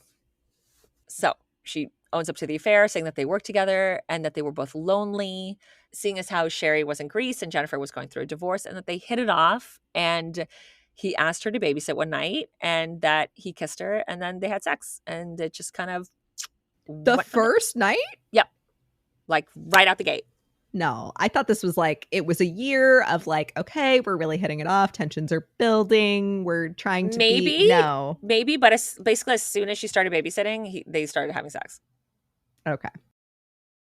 And she told authorities the hotel that they would go to for their adulterous rendezvous and that her fingerprints were all over the van that Sherry's body was found in because Greg and her fucked in the family car a lot. And the cops are like, great, she's being super forthcoming. But there's one part of the story that still doesn't add up. Why was she returning a lawnmower at 9:00 at night on a Friday night? But Jennifer swears that she was literally just returning a lawnmower to her married boyfriend's house at 9 p.m. Like that, she's like, I just finished using it. And then I just returned it. Okay. And that, when she got there, the two kissed, but nothing else happened. Okay. And at this point, Detective Nesmith is convinced that Jennifer knows something. Yes, correct. Yes. Investigators also spoke with all the kids who were at the sleepover. Lisa Leake, Sherry's niece, and Tina's daughter told the police that after Greg asked his wife to come outside, the 10-year-old girl, quote, heard a sound of a pop similar to a firecracker, after which Greg came back inside, immediately took a shower, and changed his clothes, end quote. Sketch. Okay. Jacob and Greg Jr.'s interviews with authorities corroborated Lisa's account. Both boys also told investigators that a few months earlier, their father had showed them a small handgun that he kept in the shed. You showed the kids, dude? In his police interview, a then 11-year-old Greg Jr. can be heard telling detectives, quote, he said, I bought this for mama. It's a surprise, so don't tell her about it, end quote. No. Monique, the chills. No. What kind of sick fuck says that to their kid? Girl? If you're gonna do this shit. Girl. We also find out that the day after Sherry's murder, Greg told his 5 children that if the police wanted to talk to any of them about their mother or what was happening, to not talk to them because it was family business and that it needed to stay within the family. Sus as fuck. Greg, you literally could not be any more suspicious. Like, this is the most suspicious a person could be without walking in covered in blood. Basically. After interviewing the kids, investigators came to believe that Sherry may have been shot in the van right in her own backyard. Yeah. With a .25 caliber handgun. So they get a search warrant and go out to the shed looking for any evidence of a .25 caliber, and there's nothing there. Investigators go out to where they think the van could have been parked, and Detective Nesmith said that he noticed some red discoloration in the dirt, leading him to believe that that may have been where Sherry's blood had seeped out of the car. But this was only speculation, as it was still only 2001 and they didn't have access to forensic tests and apparently didn't save the dirt and bag it as evidence. What? Okay, that's insane. Yeah. Oh my God. Are these people going to get away with it? I'm going to be so mad, Monique. Ugh. But you know what wasn't speculation? Inside the Malaric home, authorities found Sherry's purse shoved in a drawer with her credit cards and checkbook, aka everything you need to go to the store if you were actually going to buy milk. Not only that, important to note, Sherry was found in her car parked far away from the entrance. If you're popping in real quick, and it's a Friday night, people are At out. night, you want to be close. You want to be close. Yeah. No one's at the fucking Winn-Dixie at 9 o'clock So at night. it's going to be dead. Yeah. So you're going to go as close as possible, pop in, Correct. pop out, go about your business. Yes. It's far as fuck from the entrance, aka witnesses. Yeah. She's not trying to get her steps in. And then she doesn't have her purse on her. She doesn't have anything on her to go shopping. A woman who is in the Navy and a 4.0 sailor. Who's on fucking top of it. Yeah, I don't think she'd forget her purse. She literally is in charge of making sure the planes don't crash into each other. Yeah. This woman is on fucking top of it. She's not going to be like, whoopsie, I forgot my fucking purse to go make a purchase. Get the fuck out of here. I'm such a silly goose. No. Not only that, Greg's behavior during Sherry's funeral was clocked as being sus as fuck. Apparently, he was holding their youngest, 3-year-old Tara, the entire time. But it wasn't like he was holding her to comfort his daughter. It's like he was using Tara as a shield from other people. Like, don't hug me, don't come up to me, don't talk to me, don't ask me if I killed my wife type of vibe, because I'm holding my baby girl type of shit. Yeah. This is the human emotional shield. Mm-hmm, Got it. Mm-hmm. Got it. So 2 weeks after Sherry's murder, cops bring Greg back in for questioning, and Nesmith flat out asks why he killed his wife. Greg didn't say anything. He just sat there, lured up, and that was the last time that the detective spoke with Greg. Shortly thereafter, Jennifer followed suit and also got a lawyer. So investigators tried to build a case that Greg killed Sherry, but they didn't have a lot of hard evidence connecting Greg or Jennifer to Sherry's murder. For one, they can't actually prove that Greg ever owned a .25 caliber gun, as they never found a murder weapon.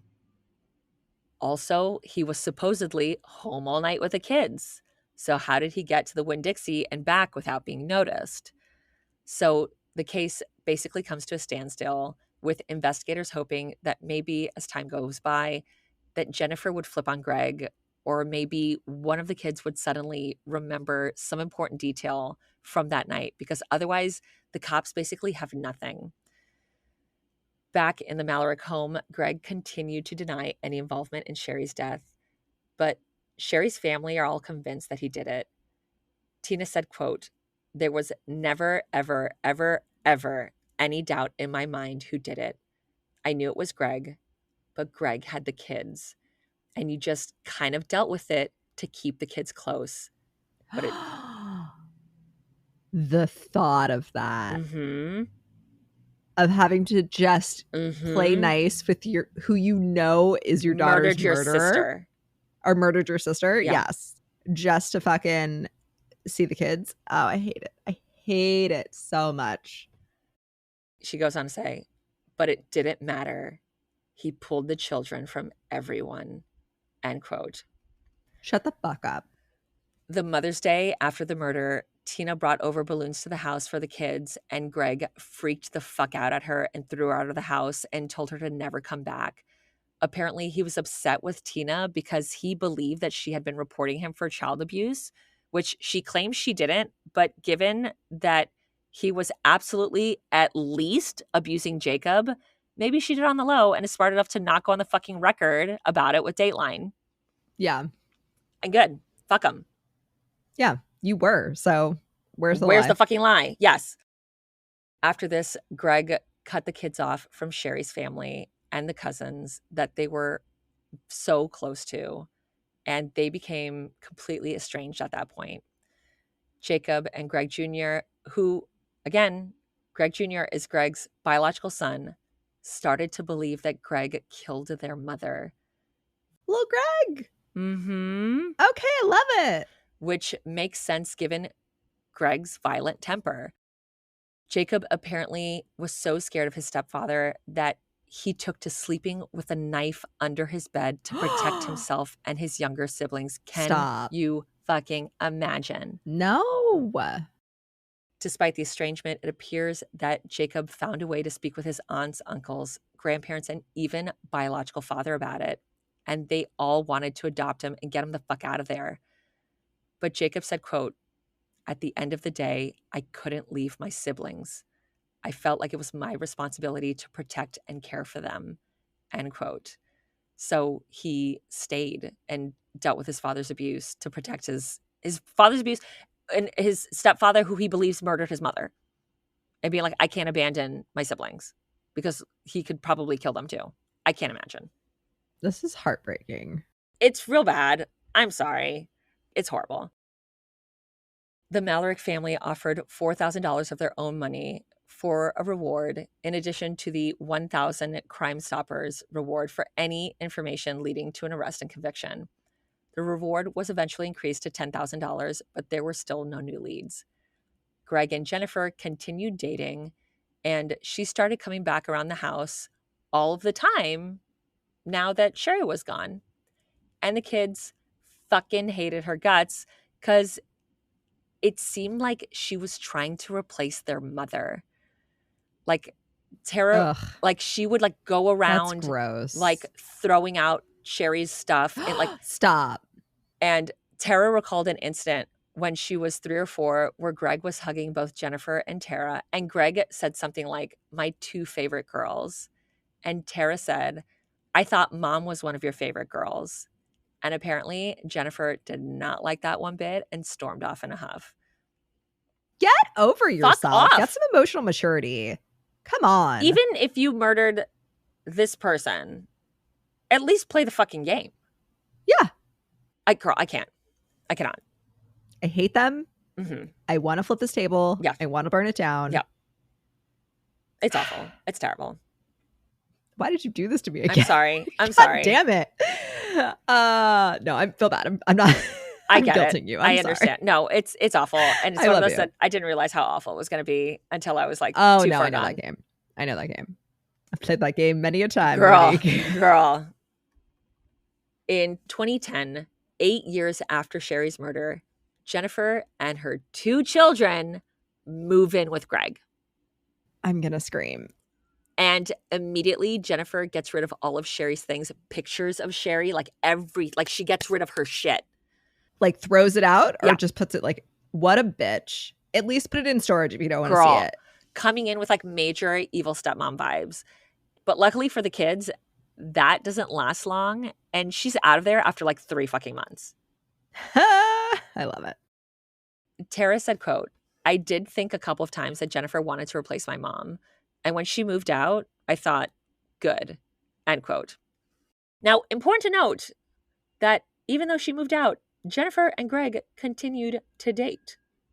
Oh, she just didn't want to live there? I guess. Girl, I don't fucking know. Okay. So let's talk about Tara for a little bit. So Tara was 3 years old when Sherry was killed, and she admits that she has very little memories of that day or even of her mother, which is just so fucking sad. That's heartbreaking. And because she was Greg's favorite, she was spared from his abuse and basically completely sheltered from what was going on. And that basically everyone in her family believed that her father killed her mother. That is until one day, many years later, when Tara was 15, her cousin Lisa, who she had been estranged from, messaged her on Facebook to be like, "P.S. Your dad killed your mom and that he's been having an affair with Jennifer before she died." And like everyone knows it, by the way. Can you imagine being 15 and finding out this information? Girl, on Facebook Messenger, no less. Oh my God. So Tara was shocked because 1, she didn't know that her father was having an affair. And 2, she didn't even know her father was a suspect in her mother's murder. Oh no. And Tara confronted her father with the allegation and he denied it. And he was like, "I don't know why your cousin would say something like that." And Tara said, quote, "He gave me a hug and he told me everything was going to be okay," end quote.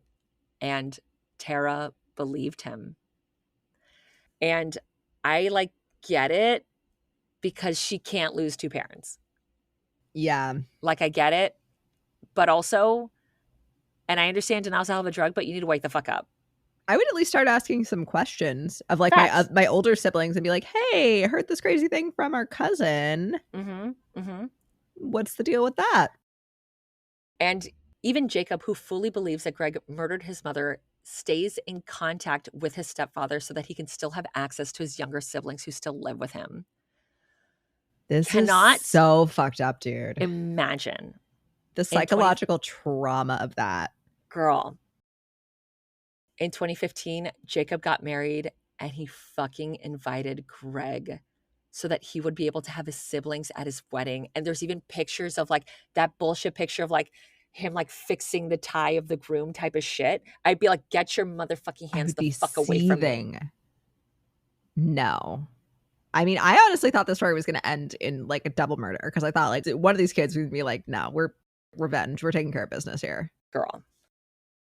So 2017, granted, she died in 2001. This is so long, Monique. I hate this, that this man got to live fucking 16 years. So new investigators take over the case and they go back and listen to the audio tapes of the kids being interviewed about the night of Sherry's murder. And on the tapes, Greg Jr. says, "My dad took a shower that night, but that it was kind of weird because he usually showered in the morning and that he was in the shower for like 10 to 15 minutes. So the detectives start thinking that maybe that when he was quote unquote taking the shower, he actually drove the car to the Winn-Dixie because the Winn-Dixie was only 2.6 miles down the road. And Greg could have driven the van to the supermarket, had Jennifer come and pick him up, and then bring him back to the house and only have been gone 10 to 12 minutes. Oh. I assumed he had to take a shower because he had to wash the blood off of him. That's what I assumed as well. Okay. But did they're he like, crawl out the window of the bathroom? Like what? Maybe. I don't know. Like, I guess there's a way to leave without them seeing you. Without them seeing. Okay. And again, it's hard because like I'm going off the Dateline episode secondhand. Yeah. So they're assuming that like I've watched it and I wanted to, and that was not possible. And you're like, but I didn't, and I need you to tell me. Thank you. Yes. So they try to talk to Jennifer again, but she was now living in Illinois, and she and Greg had finally broken up a short while previous. Regardless, they track her down and interview her, and they ask her what the fuck was up with the lawnmower situation. And again, she's like, I had just finished mowing my lawn at 9 at night, and then I decided to return the lawnmower again at 9 o'clock at night. And then they ask her if she thinks it's possible that Greg was involved in Sherry's murder. And she says, quote, "It's always possible. The husband's the first one you look at," end quote. Which, different from what she said originally. Yeah. Like, no, oh my God. Changed your tune a little bit there. So investigators decided to arrest Greg on probable cause with the hopes that Jennifer would find out and get freaked out and flip on her ex-lover to save herself from being charged with Sherry's murder. And on March 6, 2020, 19 years after Sherry's murder, and with nothing more than circumstantial evidence, authorities arrested Greg on probable cause of Sherry's murder at his home in Cantonment, Florida. And everyone was thrilled except for Tara, who is the only one who believes her dad didn't do it. The following day, authorities go to Illinois, and Jennifer is offered full immunity for her cooperation. And Jennifer finally started talking. She told investigators that Greg had started saying that he had already been through a divorce and that he didn't want to go through that again, and that it would be easier to kill Sherry. Get the fuck out of here. Girl. Easier for who? Your 4 children who are going to lose a mother? 5 if you're including your own here? I'm going to say something kind of fucked up. I understand people who are abusive, narcissistic, manipulative, who like there are people, and like narcissists are known when they go through a divorce to make your life impossible and want to destroy your life and destroy your finances, like to get back at you. And that you could be like, it'd just be easier to kill this person. Sherry does not seem to be this person at all. No. She wants to keep her family intact, but she's also like, you know what? If you fuck off and leave, I'm going to fucking rise from the ashes and rock this even fucking harder than I have been. And I'm a fucking 4.0 soldier and mom and human being. You're welcome. Thank you. Yeah. I feel like he's just like, a piece of shit. I don't really want to go through like I have to like go get a lawyer. And like, I got to go to court. It's going to cost me so much money. I don't want to do that. Like, I'll just kill her. Jennifer said, quote, "But never in a million years did I think he would be serious," end quote. Except that Greg kept bringing it up. And also, then he did it, so you knew. And was being very specific with his plan. And 2 months before Sherry's murder, Greg sent Jennifer an article about how to beat a lie detector test. Why are you sending that to me, sir? Oh my God. But somehow there was no inclination that he was serious. Jennifer, please, I cannot. So the night of Sherry's murder, Jennifer said that Greg called her and told her to pick him up at the Winn-Dixie. And she did what she was told. And she pulled up next to the van. She didn't look in the van, but when police asked her if she knew what was in the van, she said that she had a suspicion. And when she was asked, were you like, oh my God, Sherry's dead in the van? Jennifer said, quote, "No, I was thinking, how did I get myself into this?" End quote. This is not a wacky hijinks. You. Did you watch Sex and the City? I always forget this. No. Okay. So Carrie, who's Sarah Jessica Parker. Yeah. I know the characters. Right. So Carrie and Big have been like dating on and off forever, having an affair forever. Like it's an on and off thing for the whole fucking 6 seasons. And there's a point, spoiler, the show's 20 years old, you know, whatever. So Big is married and him and Carrie start having an affair. And then her friend, Charlotte, runs into them and finds out. She puts together that they're having this affair. And Charlotte's about to get married and she's like, what the fuck, Carrie? Like, don't you ever think about what would happen?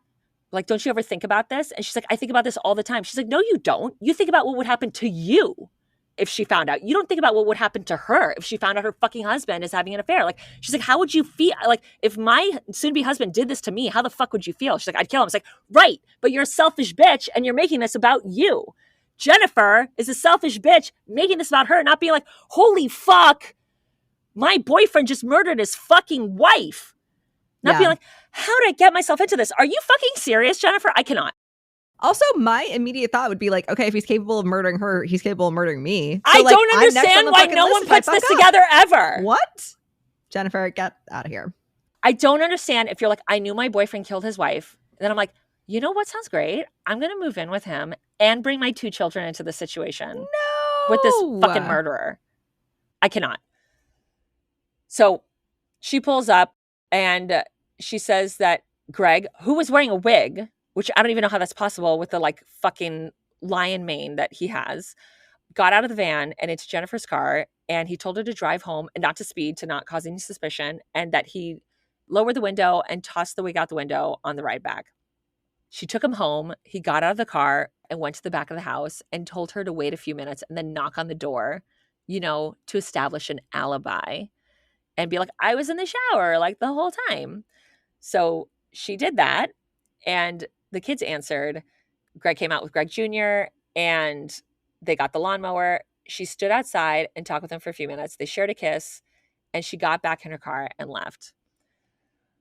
So this is where Jennifer starts to become a problematic witness, because investigators asked her if she knew what he did with the gun, and she said no.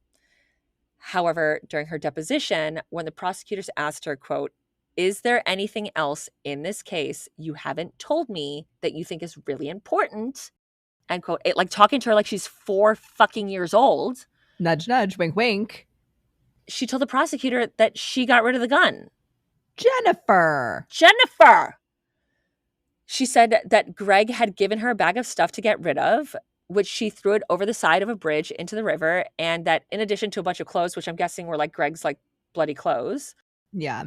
And like the rings and stuff that Greg had taken to make it look like a robbery gone wrong, that the gun was in the bag.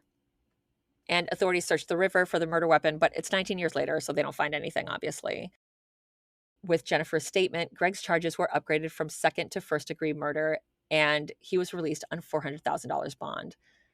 And this new charge further divided the family, again, with Tara basically being the only person who believes that her father's innocent. Greg's trial for the murder of his wife began in June of 2020, and Jennifer Spohn was the prosecution's star witness. But again, Jennifer was not a reliable witness. She changed her story several times, and Greg's attorney, Chris Crawford, totally exploited that and suggested that Sherry was the one with the real motive here, that she was tired of being the mistress and wanted to be upgraded to Mrs. Mallory, and that the only way to do that was to kill Sherry. And that the reason that she brought over the lawnmower so late was to establish an alibi, because she was afraid that someone may have seen her in the area after killing Sherry. He also said that the cops completely botched this case, pointing out that there had been DNA found on Sherry's shorts that didn't belong to her or Greg. I don't know if they ever ran it to see if it matched any of the kids, as they were like 80 fucking thousand kids living in that house, but they were like, it didn't match Greg. And it's not like her underwear, it was her shorts. Yeah. So it was like, okay. Either way, Crawford said that because of this, there was no way that you could find Greg guilty beyond a reasonable doubt. After the 5-day trial, the jury went to deliberate. And after only 2 hours of deliberation, which is less than a Lord of the Ring or a fucking Scorsese movie, the jury came back deadlocked. And the judge was like, are you fucking serious? Like, it's been 2 hours. Like, go back and try and make a fucking decision. And they deliberate for 2 more hours, but they're still deadlocked. Allegedly, it was 10-2 for conviction, with the 2 holdouts thinking that Jennifer may have been more involved in the murder than she was saying. Regardless, the judge declared a mistrial. In October of 2023, Greg's second trial began, and Jennifer was again brought back as the state's star witness, as well as Greg Jr. and Jacob, while Tara was a witness for the defense. Greg Jr. testified that he saw his dad using a metal detector in the backyard and digging around because he believed he was looking for the missing shell casing. Oh, interesting. Okay. Prosecutors brought up the financial motive as Greg stood to collect $250,000 in life insurance there in the event it is. of Sherry's death. Okay. Yeah. That train's never late. Mm-hmm. Every fucking time. And the thing is, the defense is poking holes in the kid's testimony, being like, well, memory's really fallible, especially after time. And like, who were you talking to? What were you reading? Like, maybe that like changed your memory, which I don't really understand because like they were interviewed the night of, like, or like the day after. And Yeah. it's all recorded. So I don't understand how that is relevant, but they're just being like, the memories are all like fucked. When Tara took the stand, she was asked, quote, "Do you have any memory at all of that particular day?" End quote. Because again, she was 3 when her mother was murdered. And she says no. And I'm like, then why the fuck are you here, Tara? I Like, why literally are was you just thinking here? that. Yeah. And she basically is there to say that her dad was great and that Jennifer was a bitch who was jealous of her mother, wanted Sherry's life, which led the defense attorney to, whereas in the first trial, he implied that Jennifer killed Sherry. And this one, he like straight up accuses Jennifer of murdering Sherry, which for the record, that's what Tara believes, that her dad had nothing to do with it and that That it was Jennifer Jennifer. that Okay. Jennifer did it. And Crawford again accused the cops of shoddy police work, saying that they didn't test the shell casing found in Sherry's shirt until 2006. And that when they did, they used glue to get fingerprints off of the casing, which apparently ruined the DNA on it.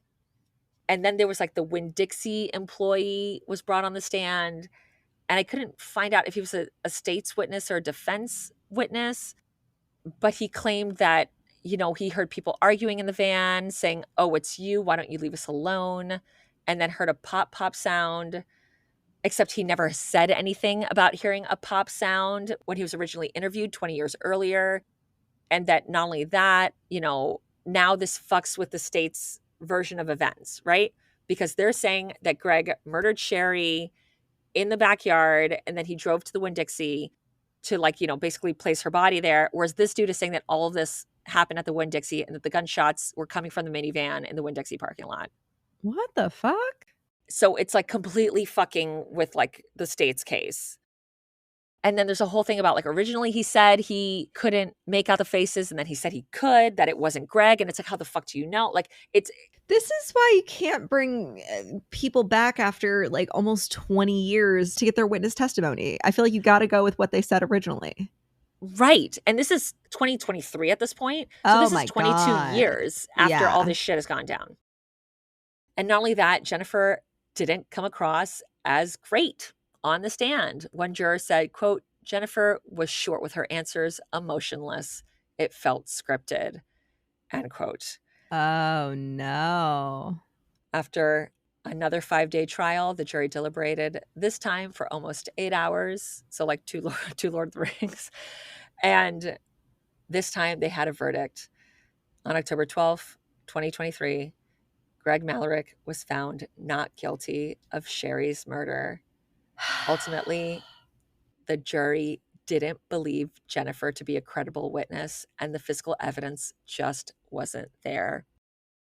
Basically, the only people who were happy with the verdict were Greg, his attorney, and Tara. The rest of the family was shocked and devastated, and the not guilty verdict just furthered the rift in the family. Jacob said, quote, "I feel like you're not innocent.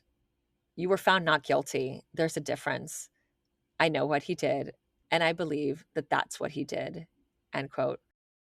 Tara, on the other hand, has continued to publicly support her father, who has always denied killing Sherry and has even gone so far as to move in with Greg to help care for her ailing father. Tara and Jacob haven't spoken since the verdict. This is awful. I hate this so much. And Jennifer can't be convicted because of her immunity agreement? Immunity. Uh-huh. I hate this. Mm-hmm. And because Greg was found not guilty, he was entitled to the $250,000 in life insurance. So he got all of it. Off. Mm-hmm. While some family members hope Greg will confess one day, Jacob is focused on healing and closing the divide with his siblings. Either way, all the Malarick children acknowledge that Sherry loved nothing more than being their mother. To this day, Sherry's case remains unsolved. And that was the murder of Sherry Panzer Malarick. I'm so sorry. Amy's head is in her hands. My head is in my hands. I'm so sorry. I love you so much, and I'm so mad at you right now for doing this. I know. I understand. We psychic sistered and we made each other really mad. Yeah. Okay, that's fair. I'll take that. That is so infuriating and upsetting, and I hate it. Yeah. That's the problem with immunity deals. Like, I believe Jennifer was totally in cahoots. Oh, 100%. I don't know if she pulled the trigger, but I feel like she is an accessory. Yeah. An accomplice. 100%. She knew what the fuck was happening. Yeah. I mean, if you threw all of the things away, the murder weapon and all of his bloody clothes, like you're 100% an accessory. But she says like, oh, I didn't do anything. I don't know what happened to the murder weapon. And then she's like, I threw it out and it was in the bag. And I was like, did you look at the bag? It's like, no. And it's like, wait, what? Like it's her story just kept changing so fucking much. And she had equal motive that it's like, oh, fuck. Yeah, I could see her doing this, being the mastermind, whatever. Or even just going along with it, being like, we could finally be together, babe. Yeah. No one will ever find out. It would be easier to kill her. Do that. Oh my God, I hate it so much. I hate it. But that was wonderful. I had never heard that before. Thank you so much for that story. Thank you. I've never heard your story, obviously. Enraged. Yeah. We just mad, girl. We mad in this one. Very angry episode. We had the speechless episode. Now we have the angry episode. You know. Going through all the emotions. Girl. It's a roller coaster. But I love you so much. I love you so much. And it's the last time we'll see each other maybe before your birthday, I think. So happy early birthday. Thank you.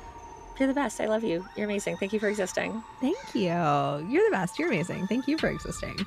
Thank I'm you. so happy to have you in my life. Oh my God, same. And we're so happy to have you find lovely folk in our life. Yes. If you're still there after listening to this wildly enraging episode, we love you so much. We're so obsessed with you. This is another fucking horror podcast. I'm Monique Sanchez. And I'm Amy Trayden. You can find me on the gram at PinupGirlMo. You can find me at Lobotomy, and that's Slipot.Amy. Also, you should follow the show on the gram. We're at Another Fucking Horror Podcast. And you should go on our website, anotherfuckinghorrorpodcast.com, because we have new sexy summer merch. And it is so cute. And I spent so much money buying all of it. Amy outdid herself with the designs. They're so cute. I'm so obsessed. Monique is brilliant. She came up with the idea. I loved it. I ran with it. They're so fun. You. Check them out. And we also have a big announcement coming in the next week or two. So keep your eyes peeled for that. And if you're enjoying the show, please rate, review, and subscribe and tell your friends, because that helps us out and helps us get more visibility, so that hopefully one day sooner rather than later we can do this full time and just enrage you on a weekly basis. You're welcome. But guys, we are so obsessed with you and we love you so much. Thanks for being rad as fuck. As always, keep it cute. Keep it creepy. Bye. Bye.